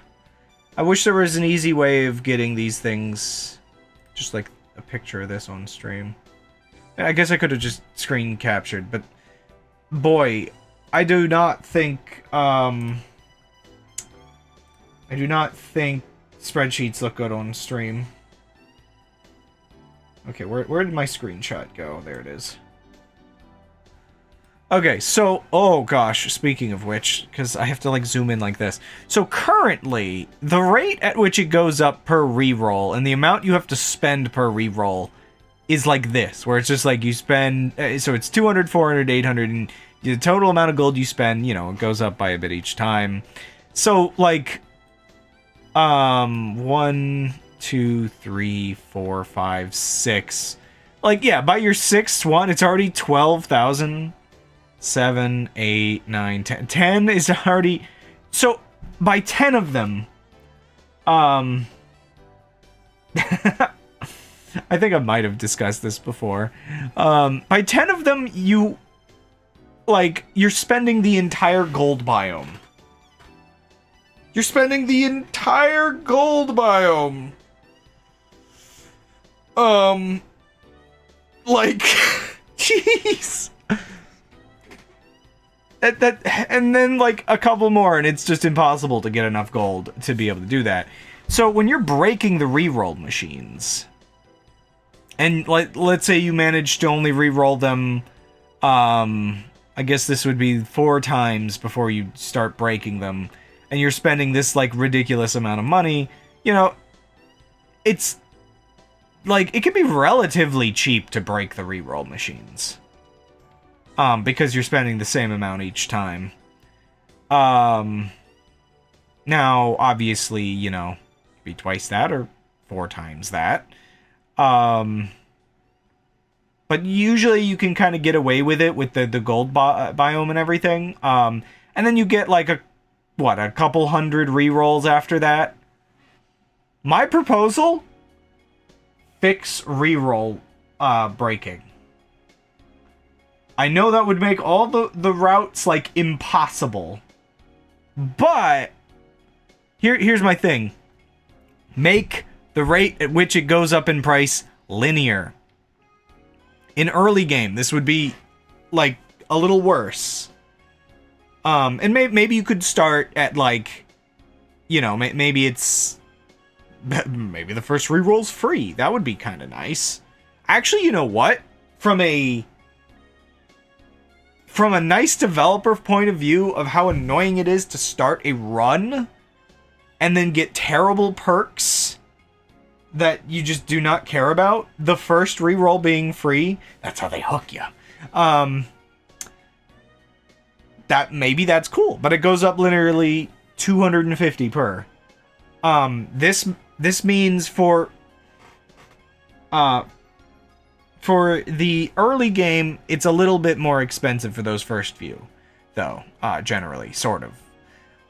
Yeah.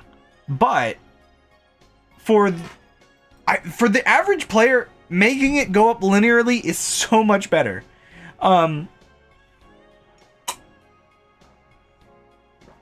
Lols. Yeah, I know that feeling.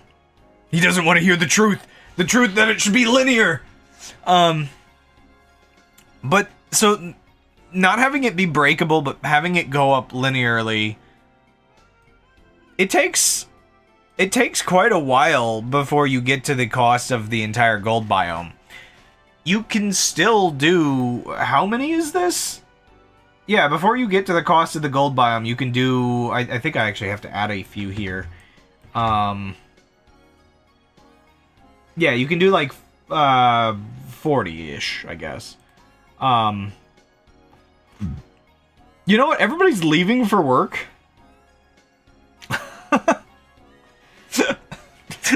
Maybe I should just put a pause on this discussion. This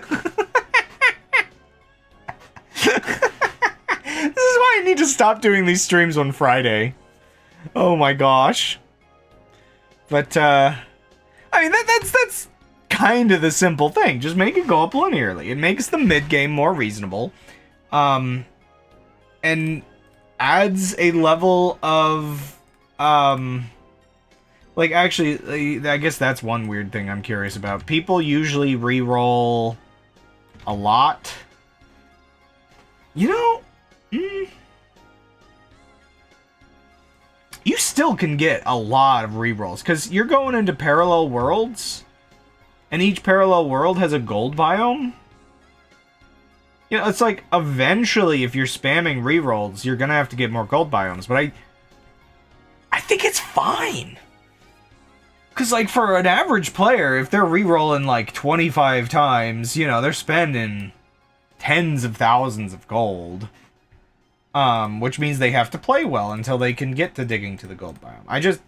I just think, balance-wise, it's completely acceptable.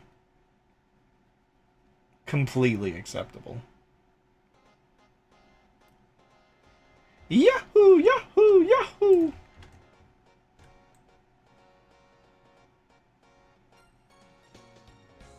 Where does it come in? There it is.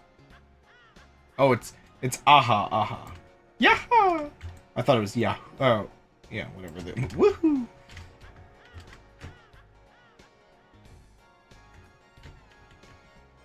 This mountain range has become like a whole thing to work on.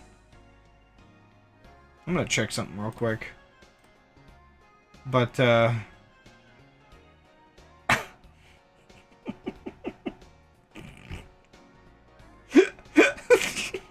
sorry.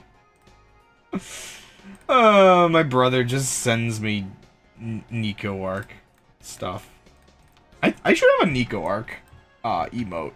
Because my entire channel is just weird gremlins. But yeah, there's, oh my gosh, what the things I would do to Noida. I mean, I should look into how hard modding actually is. There's plenty of people in the community with resources. Map modding, I don't think that could be that hard, but I have to put my money where my mouth is on that. The main thing I'm not sure is whether I can move the existing pixel scenes. Nico Arc? Yes, Nico Arc.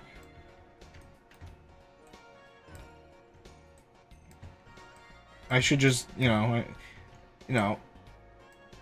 I should draw a Kiddo arc.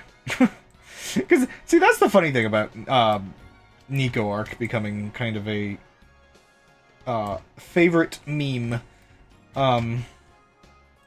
Blurst cat girl. I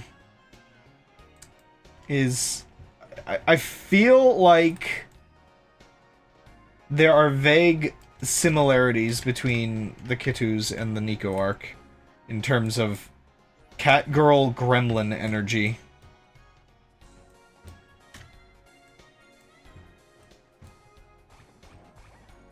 I love when these add sound effects.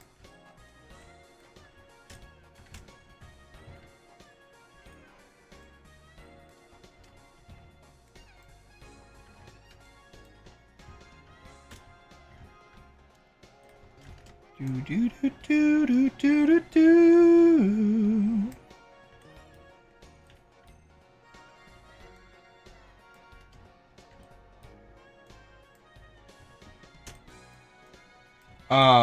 But yeah, I don't know. I am. See, I need to get into. I need to work on some other game dev projects because clearly I'm getting like development opinionated again, and I don't have an outlet.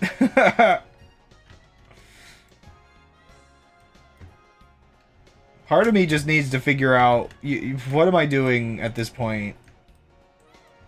Well, okay, so I want to say that like part of my problem is that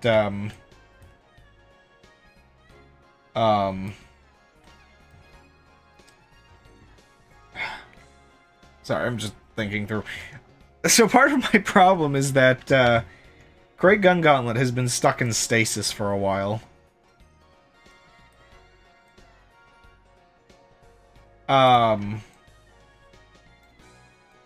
So with Gold's living situation, he hasn't been able to work on the project very much, and a lot of the things we need to do are very much related to Gold, I need your help, I can't do this alone. Kind of situations. And so it's like, I've been trying to work on some art lately and just like polish the art, but I can't I can only do so much of the actual, like, gameplay right now. Everything kind of got ripped to shreds. To shreds, you say?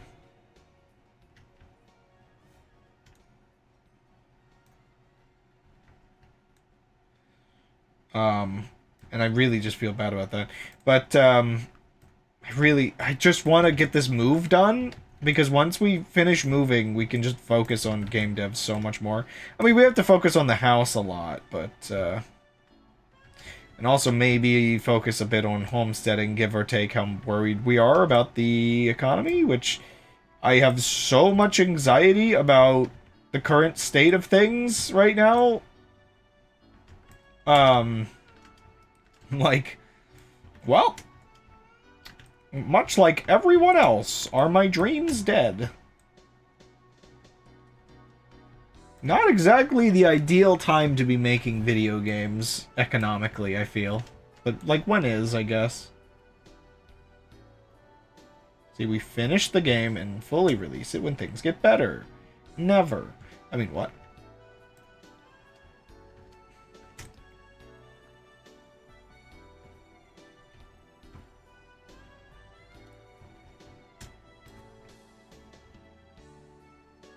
It is really easy to discuss wanting to mod video games just because, or not even just wanting to mod, but like actually actively like modding games and stuff.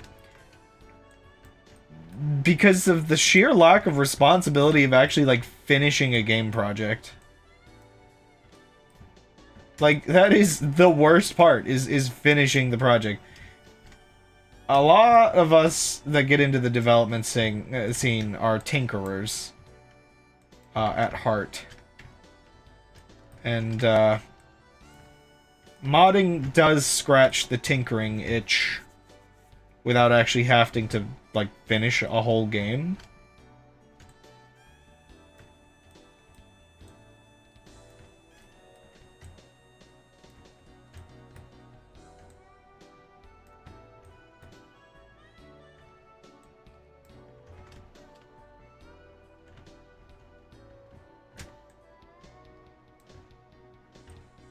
I feel like there was another tool that was good for smoothing out terrain that I just have forgotten.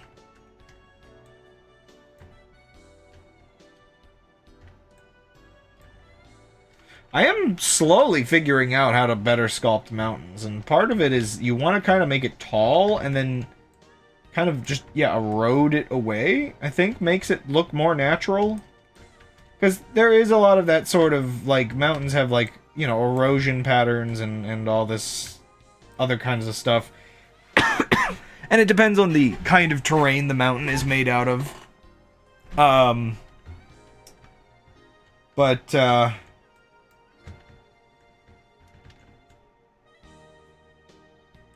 Yeah,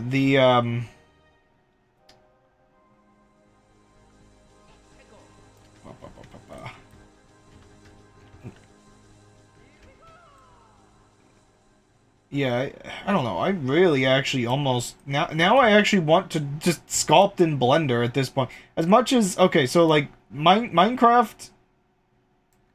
Wait, was that the end of that? No, no, it wasn't. I forgot. That one sounds like it ends like halfway through the album. So Minecraft has like a very specific benefit compared to sculpting in Blender, where Blender I would then, like, if I want to build like a town or whatever, I would actually have to model it all, and I mean, yeah, that's higher detailed and very nice, and I could probably make some reusable assets and stuff like that to make it better. I need to take a drink. But Minecraft has the satisfying game feel where, yeah, the payoff of doing this all in Minecraft maybe is lower. I can't get in as high fidelity as I want. But when I actually get to building, like, the towns and locations that I want to build, I'll have a lot more fun, I think. But it is still, like, these tools are good enough. I feel like I'm getting practice in. I'm not sure. Again. Whoa, whoa, whoa, whoa, wee, wowie, zowie. I think it's called Axiom. The specific mod I'm using, and it's so very good.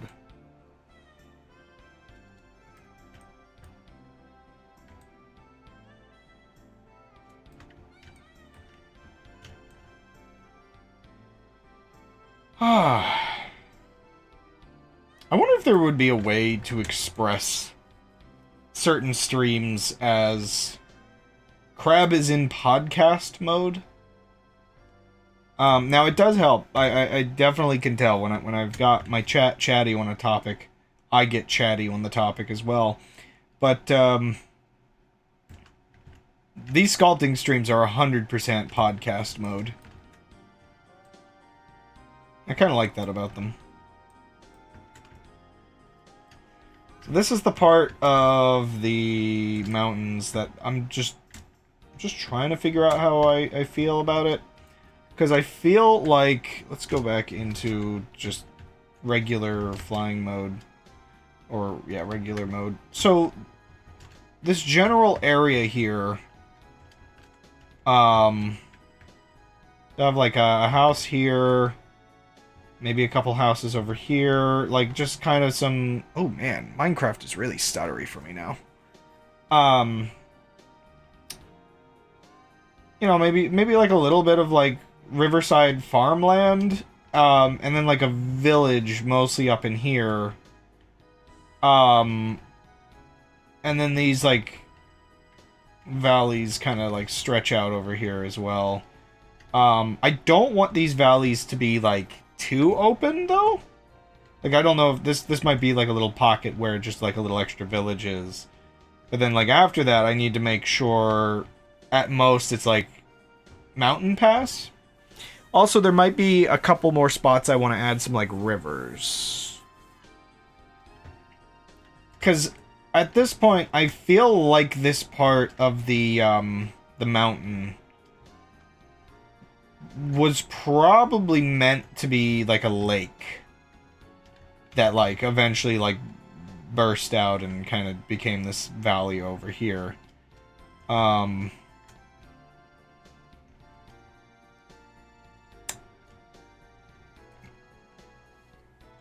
I guess it gets a little weird because I guess like it slowly would have eroded, like, from all sides, judging by how it looks. But I do need to maybe work a little bit more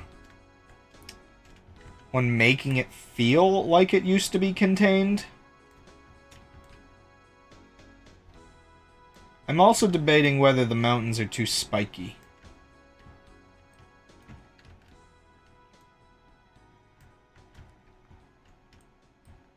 Like, this is a very heavily eroded mountain at this point, and I'm not sure. Is that too much, you know? That just kind of... is the vibe that I'm worried about. It's really hard not to make spiky mountains. Not from a, like... not so much from, like, a sense that it happens naturally, but from a sense of... child cartoon brain thinks of mountains as... I don't even live in an area with spiky mountains. I live in, like, an area with, like, more rolling, smooth... like, the scrunched, rounded top mountains. So it's almost a little goofy to have this be so spiky, but it's also a fantasy world, so... this is kind of the big mountain area. How big is this save file? I just realized! Oh, no! I don't know, man. I know, like, Minecraft worlds tend to be pretty big, but I just hit me. But this area is kind of huge.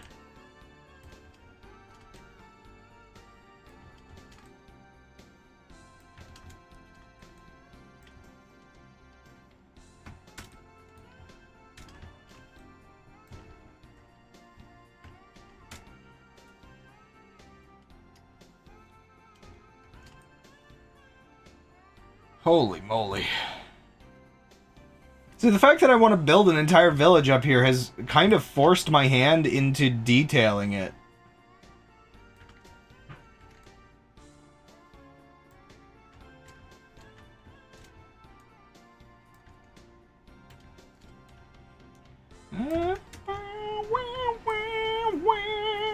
Trying to remember the lyrics to this song. That's the funny thing about this is I can kind of get away with playing this Mario version of this. I really like these albums, but copyright. I wonder if there's a good way to buy them. I've been thinking of buying a couple albums I like physically, just to kind of make sure I have them, I guess? I don't know. I'm at an impasse lately where I want to support creators and things, but then there's like certain media where I'm just like, I feel a need to find different ways of supporting, like, I feel like I just need to reward better reward people that are embracing more modern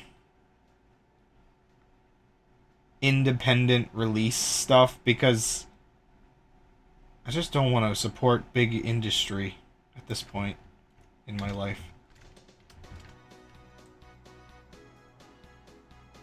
Humanity needs to downscale hard.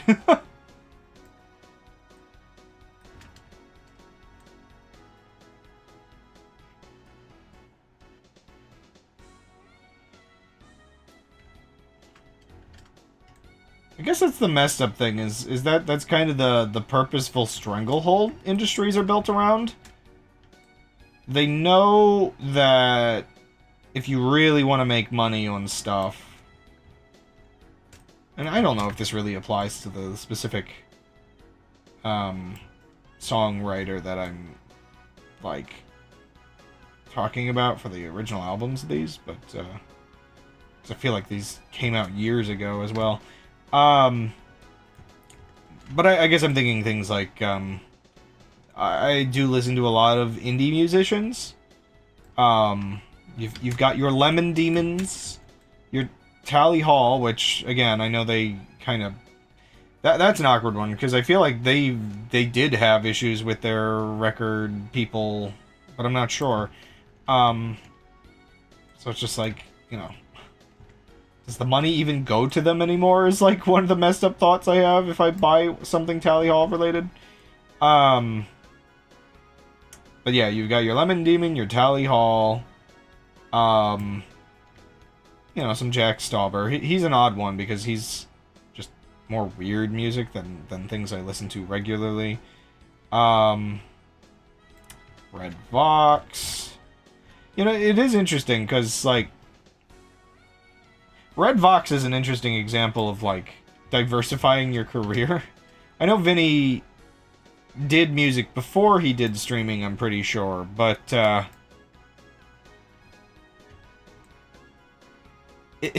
guess it's kind of funny because I know for him, he wants his music to sort of stand on its own without its popularity being based on his popularity as a streamer. And so I feel kind of silly about the fact that, yeah, I'm one of the people that watches him stream. So my discovery of his band is through his streaming promotion of it, which whenever I listen to him talk and hear him put himself down and be like, oh, nobody wants to hear about me talk about my music stuff. And then I'm like, Vinny, no, talk about it, please. There is a part of me that's just like, okay, if that's how I feel when watching somebody else, I need to not put down my own stuff, because that is how my viewers will feel.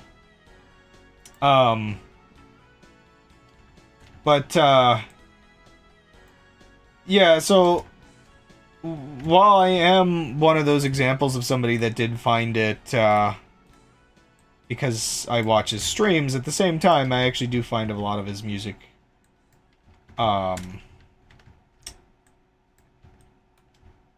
very appealing. There's something about that sort of, like, a lot of the sort of, I guess, would it be alternative rock I don't really know what I would describe some of the music that he makes. Whoa. Um, I mean, it's rock, but it's, I don't know, it's a certain vibe of rock. Definitely the guys that he works with that do, like, the composition and everything, and you know, all the, like, sound engineering they do, whoo boy, does it go a long way. I think some of those longer songs, like, what is it, Stranded and whatnot, I think those just magnificent.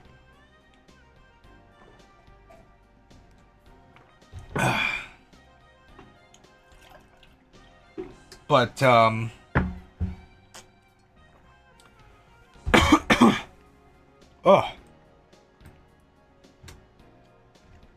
But, yeah, so it's just like, it is that kind of silly thing where it's just like, yeah, the marketing of doing streams and then doing other types of content is effective, but it does make it difficult because the creator is left unsure if their music is, or their other stuff is standing on its own, or if it's just their existing popularity. So that's always an interesting, like, sort of catch to it all, I guess.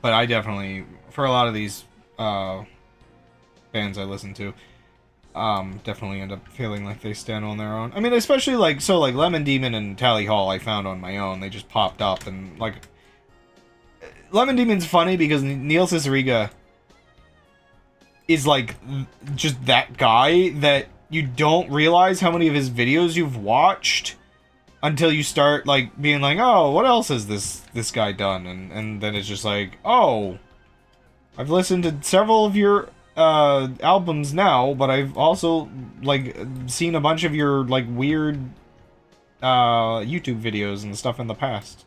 And obviously, like, everybody on the internet knows Ultimate Showdown and stuff like that.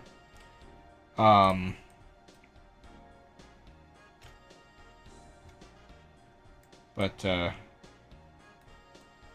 I really, really hope to get another album out of him. I really like his stuff. I'm really curious because, like, the only thing he's put out since I've started listening to his albums, I think the only thing he put out has been the Mouth albums, or one or two of those. Can't even remember if it's just been one. So I feel like he must be cooking something in the background. But from my knowledge, a lot of the stuff that ended up on Spirit Phone, sorry, a lot of the stuff that ended up on Spirit Phone, he had been cooking for years. So I would have to almost go through and see, like, you know, has he done any live performances in recent years? Does he have any unused songs? I'd kind of have to see, and I definitely, I guess that's one of the things, I definitely would prefer he didn't force it, and that kind of goes for a lot of bands, because I've realized a lot of bands, I end up finding myself enjoying their first albums a lot. And now with Neil Cicierega, he's got a lot of albums. He'd been doing stuff since he was like a teenager, so maybe not so relevant with him. But with a lot of bands, like, if I think about stuff like my favorite albums from classic bands, like ELO, Electric Light Orchestra, like, I realize, like, when I look back at, like, which albums I like, it's just like, oh, yeah, I like your first few albums the most.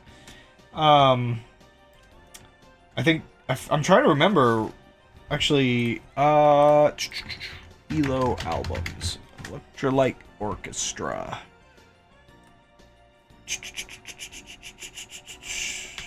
Well, actually, no, maybe I think, am I wrong? I think I'm backwards. No, I think they... It's the other way around with them, to some extent. My favorite album from theirs is one of their middle ones. So, no, they don't count on that. I'm trying to remember... I'd have to go back to some of their older albums. Because, yeah. Time and Out of the Blue. The heck? I guess, okay. I was gonna say, I didn't realize there was another album in 2019. Alan Parsons Project albums. Was it Alan Parsons Project? I'm trying to think which bands it was that I was thinking of. It's like, okay, so, maybe that's the trick. The first album is oftentimes pretty good, but it's like the second or third album that I feel like tends to be really, really good. I don't know. It's really hard to, because like Alan Parsons Project, I, Robot is pretty good. Tales of Mystery and Imagination is pretty weird, but I really like Pyramid, and that's his third album. Eve and Turn of a Friendly Card, they're decent, I guess. I have to listen to them again. But then you have, yeah, Eye in the Sky is just like a premiumly good album. So, I don't know. Maybe I'm overestimating how much I feel like it's the early albums. Because when I actually look up bands I like, it's actually usually their middle album that I like. So maybe that is just a thing. Yeah, you know what? No, yeah, I guess that they're getting their footing for the first album. Yeah, I guess, yeah, that would just kind of be how it goes. Because, yeah, they're busy getting their footing on the first one, but by the second or third one, hoo boy. Do they really know what they're doing? But that actually kind of leads me to an interesting problem, actually. A kind of inverse issue. I almost feel like if you're a musician and you feel like you have something that you've been cooking, like, that you really think is like some of your really good work, I almost feel like, kind of similar with game projects. Actually, yeah, game projects are 100% like this. You almost want to wait for a couple before you start working on the ones that you really think are good. And this is something I do see with Neil Cicierega, Lemon Demon. I really like View Monster. I think it has like a lot of really good tracks in it. But I'm sad at the same time because I don't think it'll ever get the kind of remaster I want. He's gone back and remixed, like, so, okay. He's remixed and he's remixed. There was a remaster that came out that is just higher audio quality, and that's pretty good.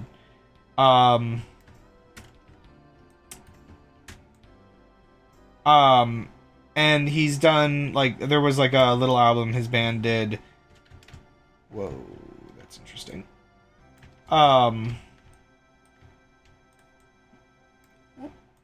am I doing? How do I not click these? Does it require me to click it for, like, longer than I'm expecting? It's weird. Yeah, his band did, like, a couple songs from their older albums, like Ultimate Showdown and stuff, but those were, like, actual remixes. And to an extent, I feel like those ones are maybe a little overcooked, if I had to use an odd phrase.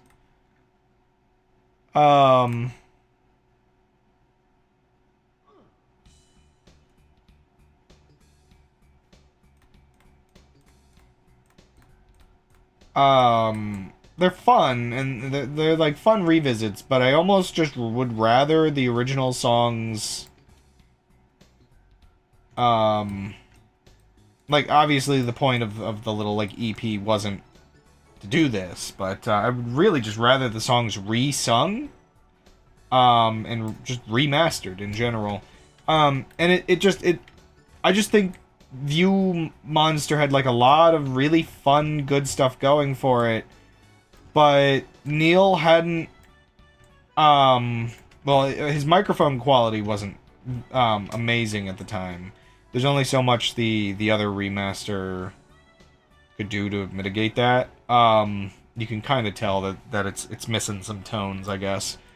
And I don't feel like he had come into his singing voice yet. Once you listen to a person sing enough times,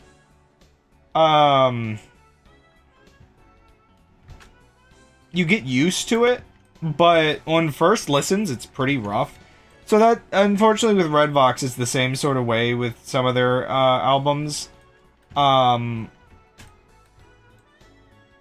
really like the instrumentation, and everything, but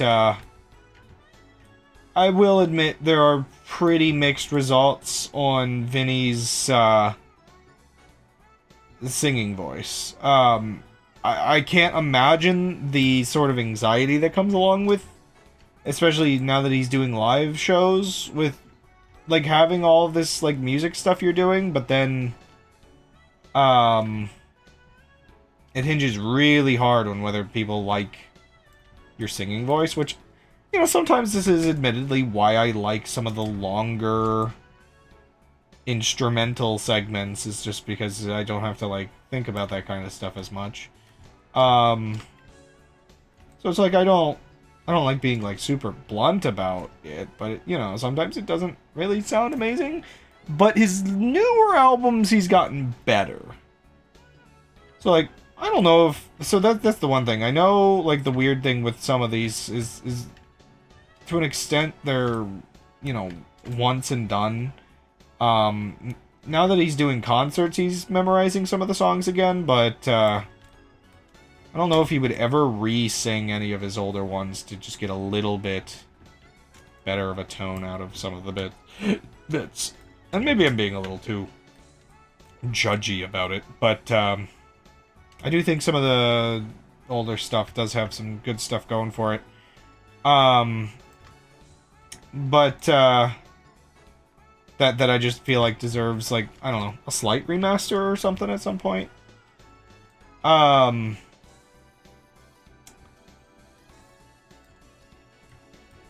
But,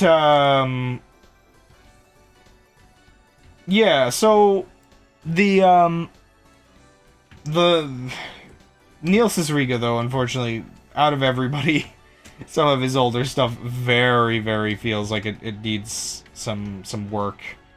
But I love those songs. Like, there's a lot of fun stuff going on there. There's a lot of just, I don't know, I just really like the songs. In View Monster, if it starts with the word "the," I feel like I just consider it a good song. You've got all kinds of ones like The Ocean, what is it, The Afternoon, what is the, View Monster album. Let's see, I'm forgetting by name.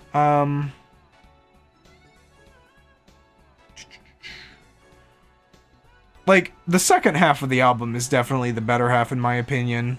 I know people like things like Knife Fight, but I'm not the biggest fan of it. But, like, right after it, yeah, the only house that's not on fire yet is a really good song.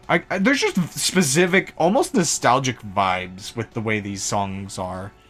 After that is The Ocean. Again, adventurous, really love that song. The Afternoon, again, really like that song. Weird nostalgic feelings. Spring Heeled Jack is interesting. I like the sort of, Spring Heeled Jack is like, you get the hints of Spirit Phone in that it's like a cryptid song. That one's pretty fun. Being a rock star, I don't like the song very much, but I do find the lyrics funny. It's a funny song, because it's a song about, well, the lyrics here sum it up. If I ever write any songs about being a rock star, slap me please, alright? That ain't me. And it's just a song about how rockstar world is, and what was this?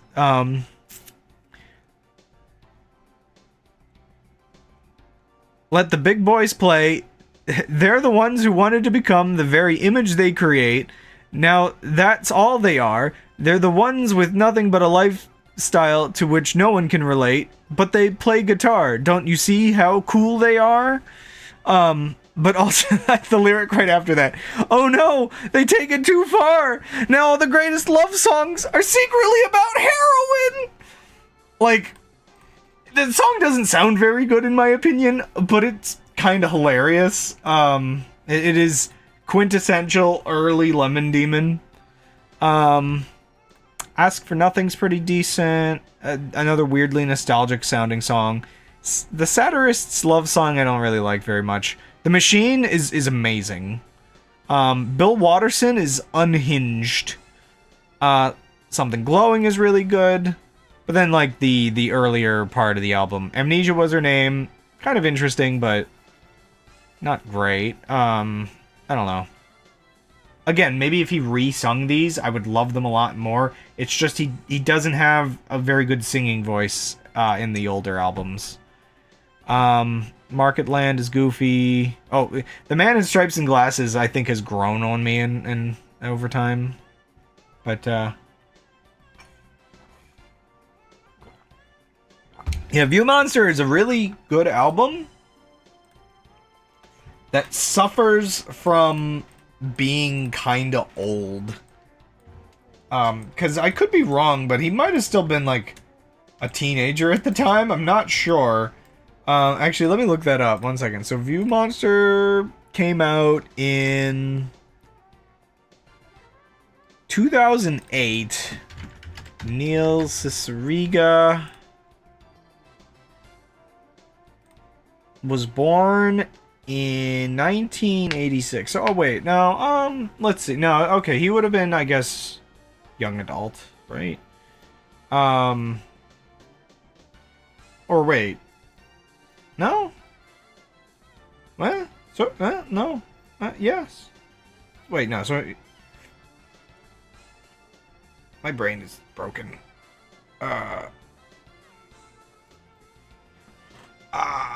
Wait, so it says he's 38, but 2008 was like 20 years ago, so I guess would he have been 18?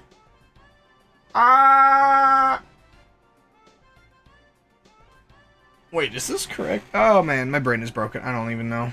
How many years was... Wait. How many years ago was 1986? Is that... I don't know if that's... Oh, gosh.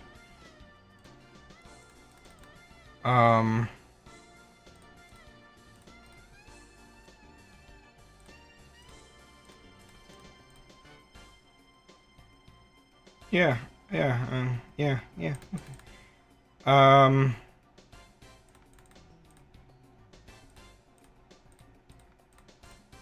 Yeah, you know, he would have been... Wait, huh? How does this math out?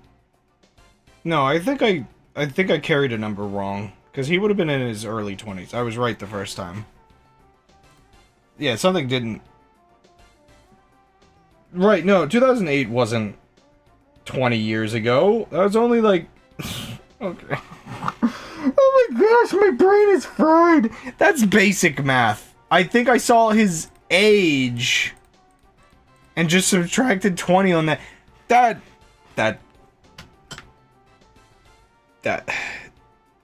so bad. That is embarrassingly stupid. That is the stupidest thing.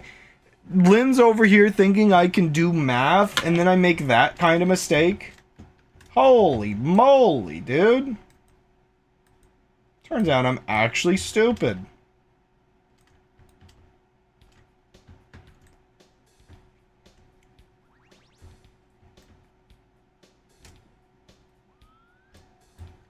I want to try to make these mountains a little less lumpy. I think they're too lumpy. Like, over here can probably stay kind of lumpy, but... I'm wondering... Should I try to fill in some of the gaps a little bit more?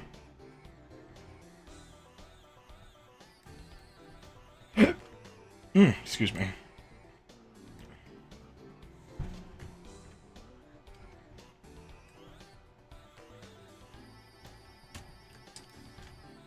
Was that clap in the Mario 64 sound font originally? Not sure. But yeah, so a lot of these older albums definitely, I really like them, but man, I don't even really need much different in the instrumentation. I just need Neil to sing it in his modern, voice, I guess? I don't know.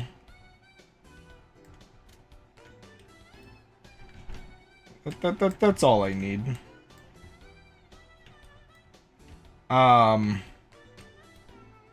feel like Spirit Phone sounds fine. And that's why Spirit Phone is my favorite, because it is both the sort of, like, what I like about Neil's, music, but it's also, like, it's got the production quality. It fulfills, all the checkboxes, I guess, of good music. Whereas, thematically, there are actually plenty of songs, like, that's the thing. This is where I'm so conflicted, is there are songs in View Monster that I think thematically and just vibes-wise, I actually do like more than a lot of the ones in Spirit Phone. They're just not as listenable, I guess. And that's the awkward part, though. I think it's incredibly difficult for artists to come back to their older works and successfully like work on the vibes, I guess, or work with the old vibes that they had back then, to rewrite or re-record or just, you know, just work on it again, just in general. Unfortunately, I do think at a certain point, once you're away from something for long enough, it's really easy to come back and begin overcooking your food.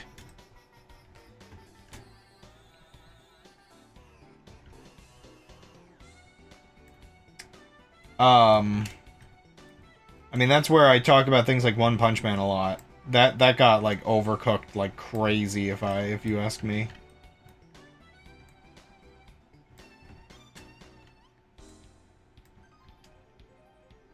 See, I kind of like these weird plateaus, but I think I'll use them somewhere else.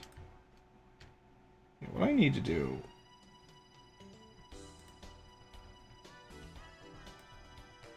Wait, what? Oh, I guess it's just the way this brush works.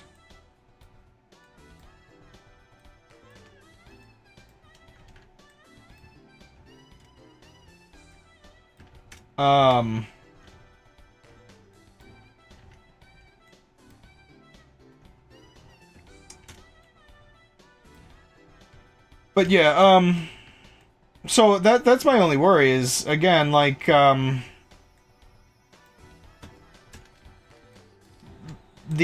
like, for instance, that EP that came out that had the sort of remake of Ultimate Showdown and a couple other things, it's very good, but at the same time, I think I prefer,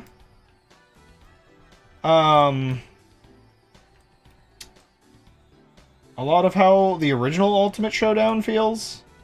I think... I'm trying to... What is that? Let's see. Can I get a list? When was that? That's Lemon Demon albums. 1 second, let me get something. The site that it gave me was not good. Also, Dyna Orchestras is interesting. I like the actual Dyna Orchestra, like, thematic, like, overture. I don't know.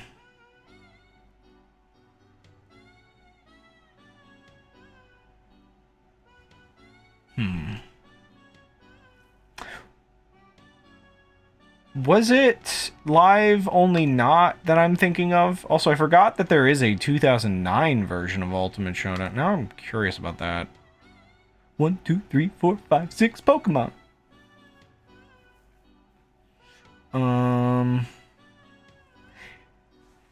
Nature Tapes is the most cursed album I think he's ever made, just as a whole. Every single, like, almost pretty much every single song on that is just cursed. Like, that's the one where 2 trucks, Everybody Loves Raymond, A Mask of My Own Face, My Trains, and Brody Quest all come from, and a couple others, but, it's like, cursed. Huh. Something Glowing EP. Oh, I guess did he officially release some of those ones that weren't? I'm not sure. I'm not sure what some of these.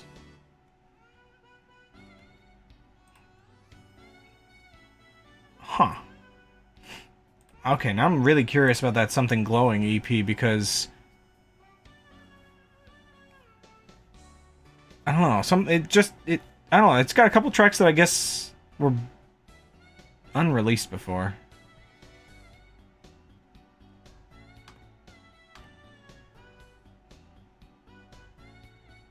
I need to use the restroom, but it's like the end of my stream time, so I think I'm gonna resist arrest.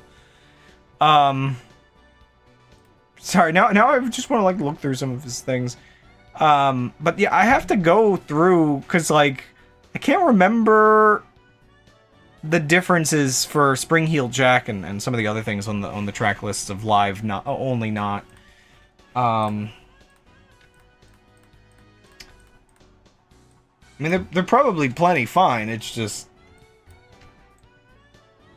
I guess my brain is just thinking I would prefer if he were to redo some of his old albums or something. I wouldn't want him to overcook it. That's all I really am like. I would be worried about. Oh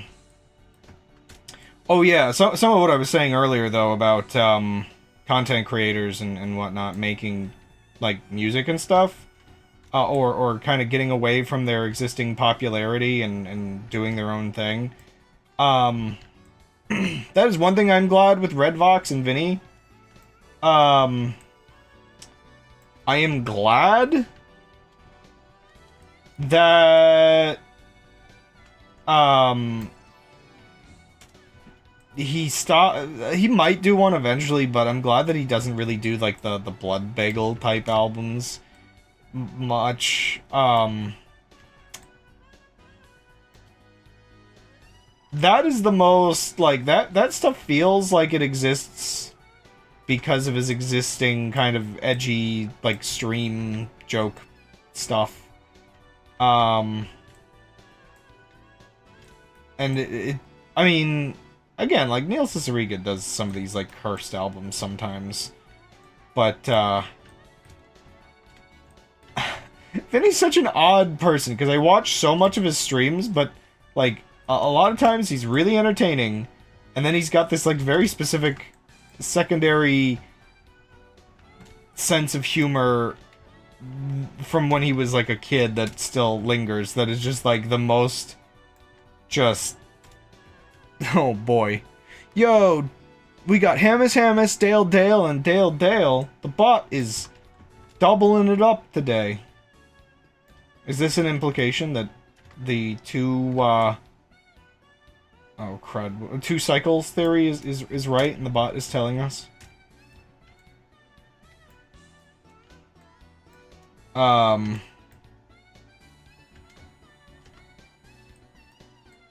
But,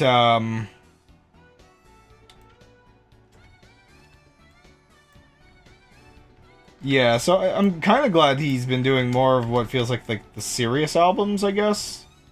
And less of, like, the joke album stuff, just because...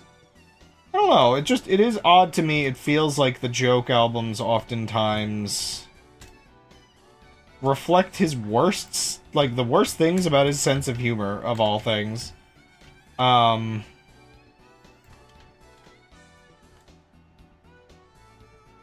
like, low-hanging fruit kind of stuff, I guess.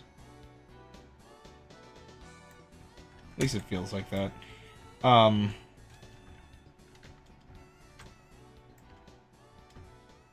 I feel like that's actually a very common thing. Is, like, the funniest person is also at times the, like, least funny person. And, like, there's, like, a duality there. I was kind of thinking that recently, of all things, because I was seeing clips again of that one Adult Swim, weird 3D animated series, Xavier, Renegade Angel or whatever. And that show is either, like, the most bottom-of-the-barrel, edgy Adult Swim humor ever, or some of the weirdly funniest, like, bad trip comedy possible. There's almost no in-betweens. And, like, I guess, as a lot of people put it, part of the thing with that series is, like, I guess it gets away with it because it is, like, intense jokes per second. So if one doesn't land, it kind of gets the next, like, a moment later. It's like a second chance, I guess. But, yeah, you get that a lot with people and things in comedy where it's just, like, it can be just, like, so freaking funny. Or just so freaking stupid. I guess maybe that's sort of the thing, is part of, I think, why it ends up that way is, the people that oftentimes can be very, very funny are constantly trying jokes. They get so many opportunities to land a good one. But because they're constantly trying jokes, sometimes on the whim of it all, you'll just run out of, like, material, but you'll still feel like saying a joke, so it's just whatever, like, kind of dumb thing comes to mind.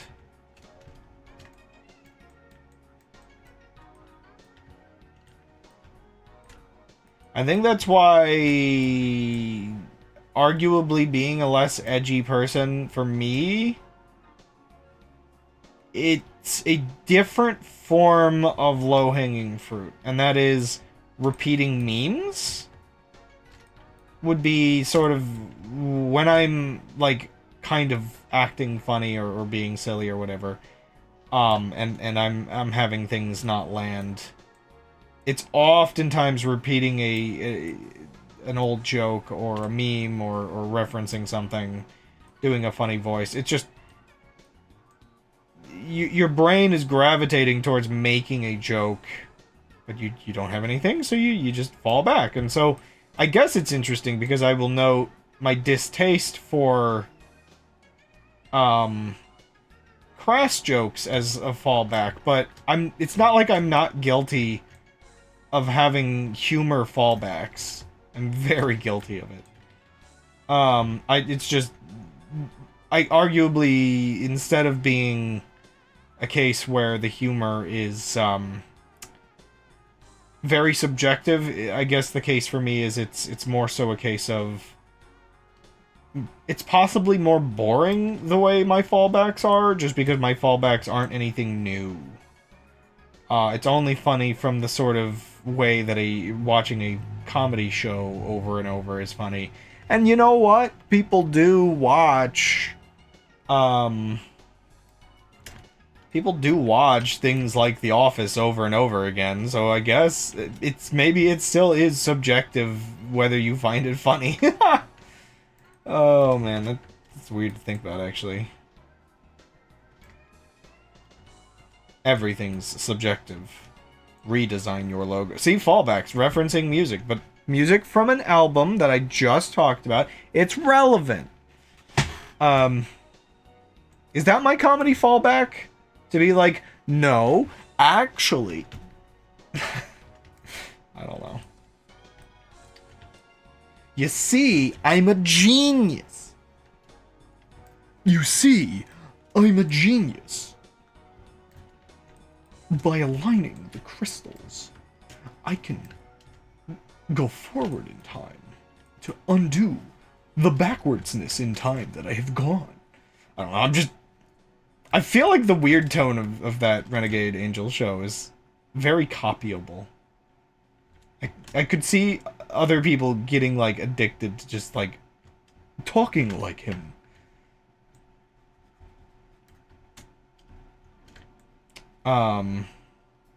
Oh, so yeah, I guess what got me on all of these 1,000 tangents was, the topic of, I've just been working on these mountains for, like, 4 hours. No, 3 hours. I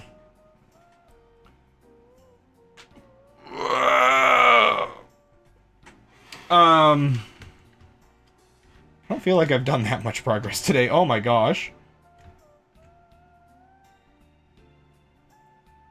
This one mountain range is just freaking huge. I mean, I guess when I compare it to the size of Will's Island, the interesting thing is just like, I don't think the physical area that I've been working in is as big as Will's Island, but this mountain range is like bigger than any of the mountain ranges on his island. So it's interesting that it doesn't feel that big, but it also feels huge at the same. I don't know, because like his mountains had just like a handful of peaks, and I guess they were like larger peaks, but there's a lot of different mountain peaks I've been working with here.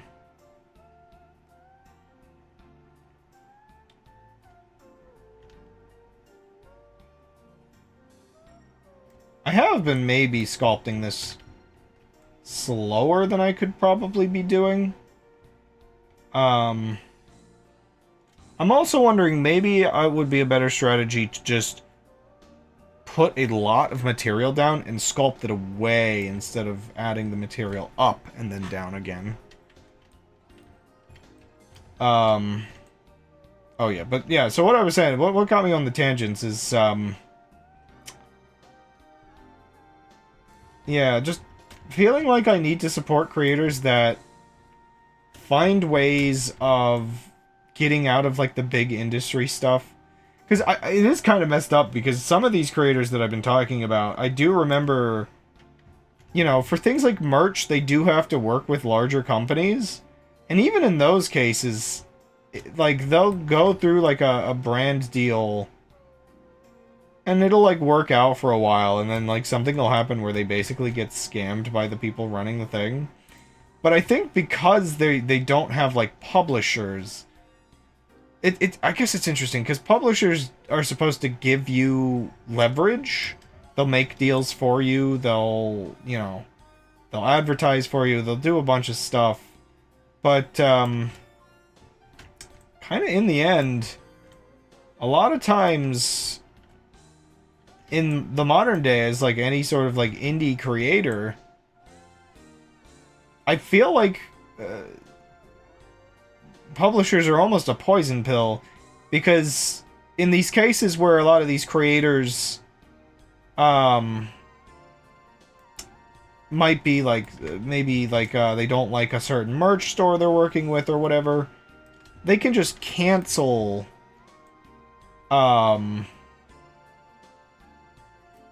yeah, they can often just, like, cancel and work. It's like, it's a bigger headache. They have to be their own management, and so it's a lot more work. But they're not, like, trapped with, like, scummy industry stuff, I guess.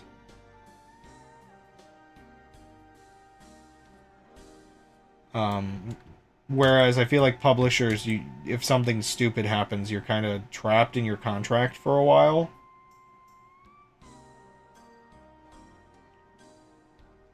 the end of the album? I think I did just hit the 3-hour mark, which was all I was going to do tonight. No, that's only halfway into the album, but that might be a good spot to stop, because I, again, really need to use the restroom, and this is kind of my end time. So, I didn't do a crazy amount. Again, this kind of sculpting does take forever. And I'm really not sure 100% whether maybe in Minecraft it's unnecessarily long, or maybe I'm just underutilizing how fast I could be using these tools. Though, ironically, it might actually come down to how good my processing speed is, because maybe if I had a faster computer, this brush, like the smooth brush, would calculate, like, faster? I'm not sure. It does seem to send my CPU up a little, but not sure. It's like, I don't know whether going through Java is always going to be very limited or what.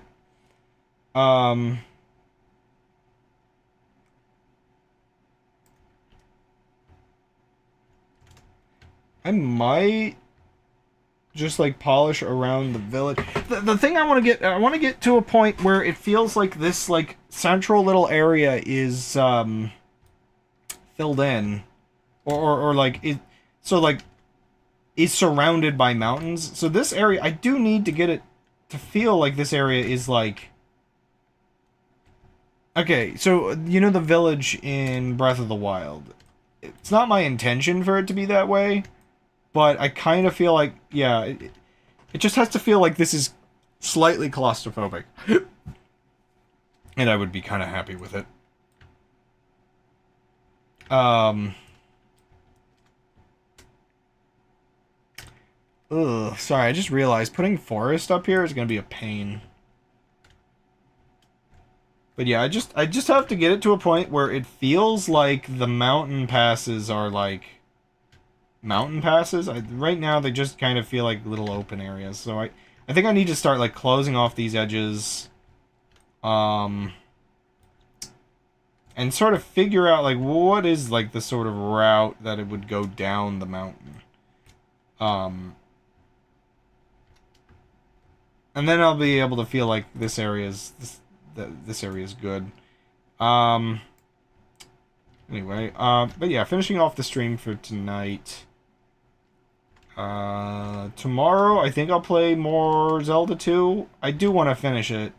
Though I'm not sure if I'll get that heart piece or what I have to do to feel satisfied with my adventure currently. Man, this area is huge. Like, that's the messed up part. It's just, like, huge mountain range back here. And it's just a fraction of what I'm working on. Crazy.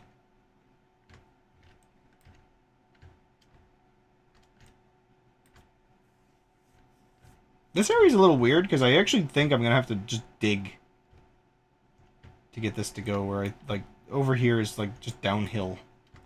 Because, I don't know, like, yeah, just downhill into sort of a valley. Yeah, I guess this area is probably going to be more of a valley.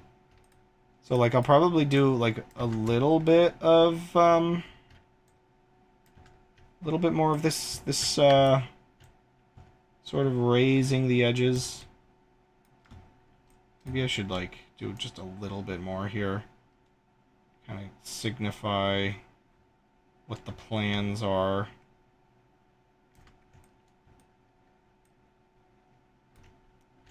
So you would have...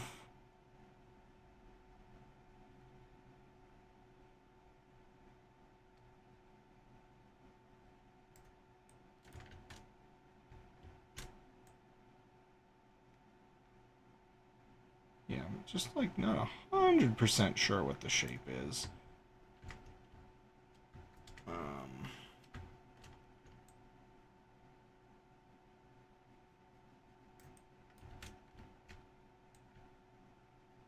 But I do generally know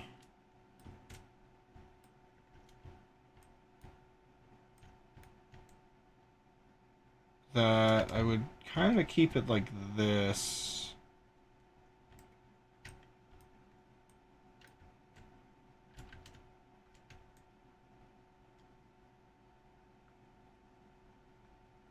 I shouldn't have paused the music, because now I'm doing work that I...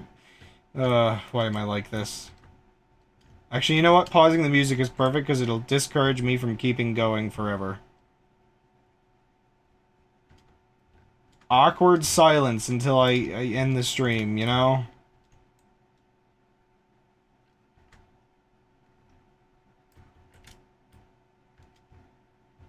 My punishment for my hubris. Set that to lower. Oh, this tool almost seems laggier. Interesting. Maybe it's not laggy. Maybe it's just weird.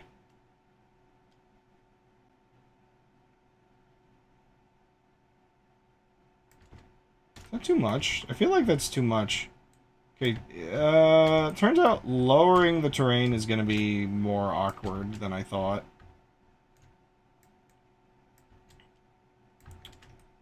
Oh boy, yeah, I don't know how I feel about this. It really can't give me good previews for this one.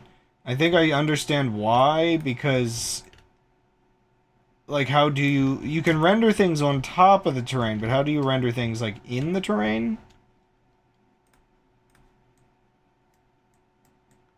So like yeah, when I raise the terrain, it's like very like that's kind of like just fake material, you know?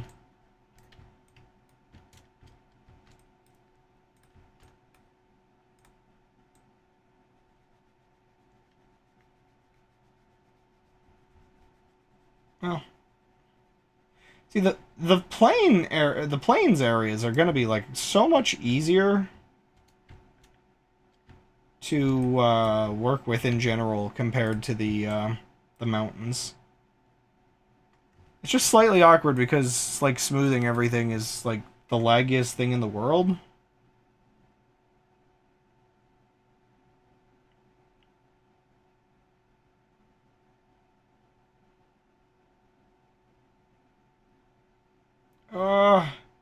But it's such a better smoothing algorithm than the previous thing I was using.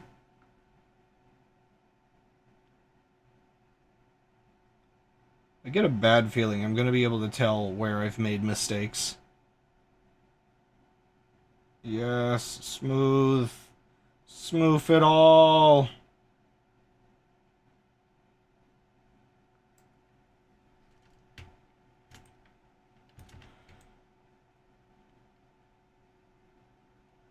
Just...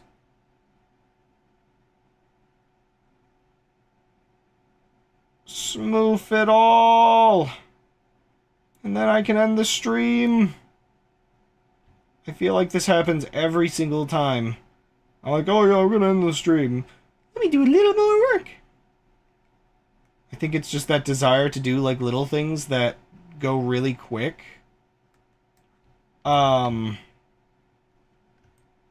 Just because they give a sense of progress when I feel like I've been stuck on just doing one long task the whole stream.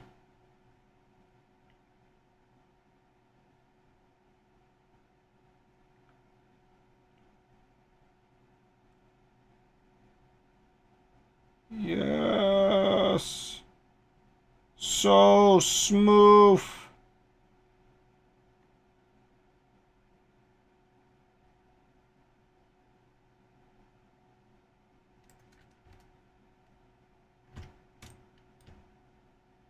I do like how the smooth terrain looks.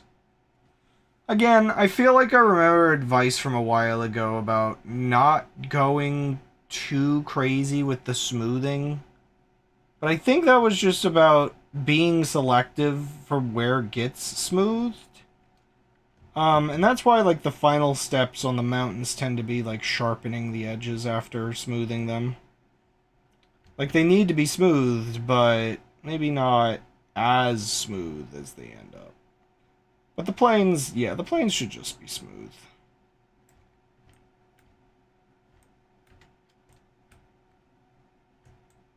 Like, I guess it's silly because I do this, and then, like, this area, like, might as well be considered mostly done. Just because this is all it really is. It's just flat.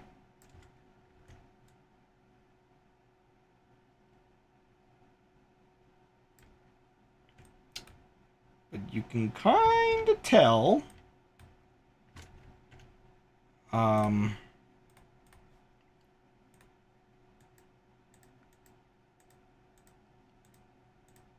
can kind of tell a little too much.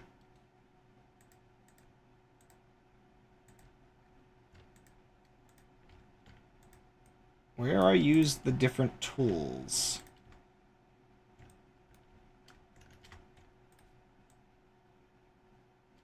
Just wondering if I can fix that.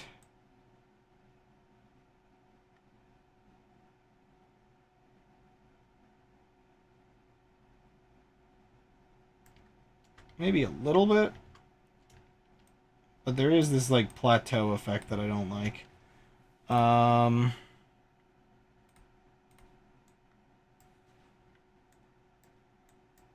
It's just unnatural, I guess. I think I just need to use the raise tool in a couple selective spots. And maybe a little bit of the lower tool.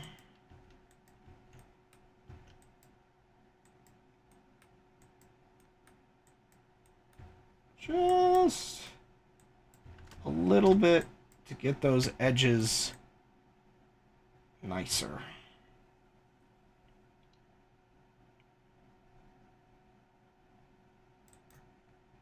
See, it's not about how smooth it is. It's about how natural it is. And sometimes natural is smooth.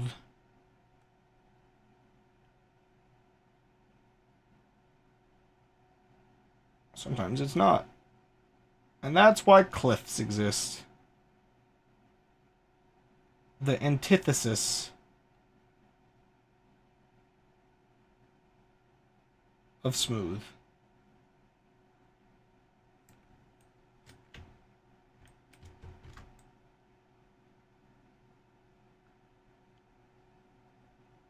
Just a little bit more. The problem is I'm stuck in conversation stasis where, you know, I'm like, oh yeah, okay, I'm done talking.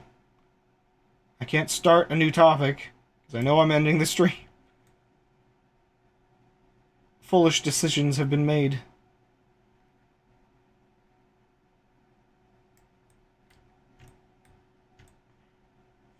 Anyway, hopefully next week the world isn't... Oh, wait, no. I guess I'm streaming tomorrow, so I can't joke about next week yet. I was just gonna say, hopefully next week the world's not ending when I start streaming.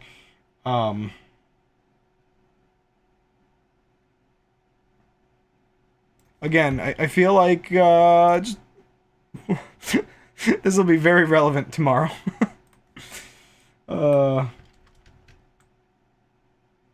Oh man, February is the short month too. Pain.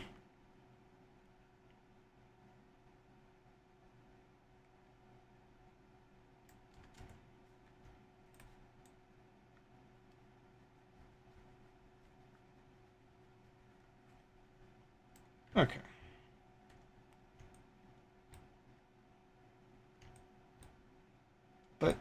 But this area is still crusty. I have to smooth it as well. Chat, don't judge me. Please stop judging me. I did not know the sins I would be committing.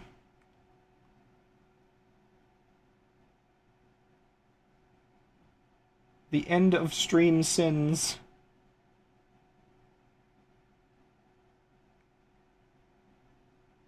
Just a little bit more.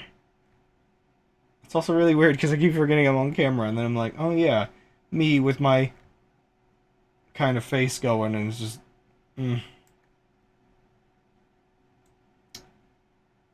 The camera comes in handy when I'm in like podcast mode. And I'm making like hand motions at you. It's just not as handy when my mouse is like taking one of my hands and like, I don't know, like, what can I do with one hand? Besides terrible things. Terrible, terrible things.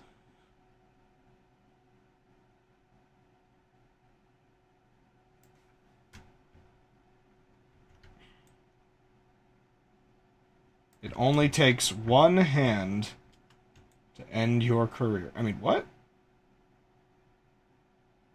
Oh, wait, no. Nobody's career is ended anymore. You can do whatever you want, it seems. And you'll still make billions of dollars. Wow. This isn't in reference to anybody in particular. Not at all.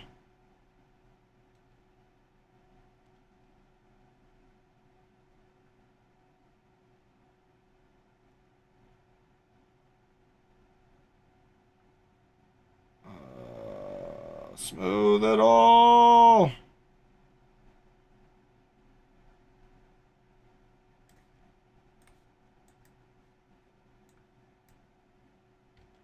Okay. I mean, this area is still technically, like, doesn't feel done. I mean, sure, it's smoother, but it's not, like, natural. I gotta smooth it a bit more.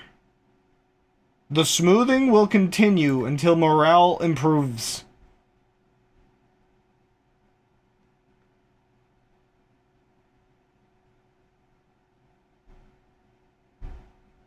Okay, morale is starting to improve.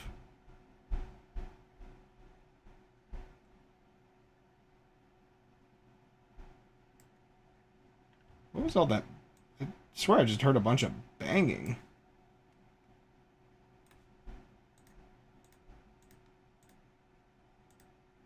Okay.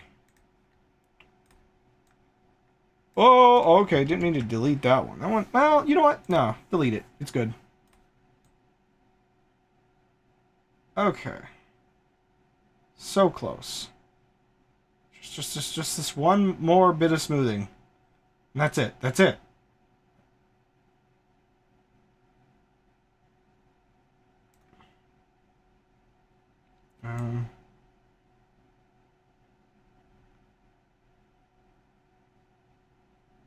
There. Okay. Wait. I'm getting picky. Okay. There.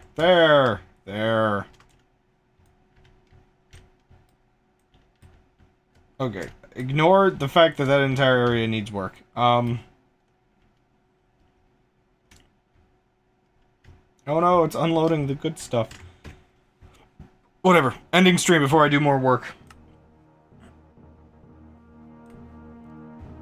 I will escape stasis and finally use the restroom. Oops.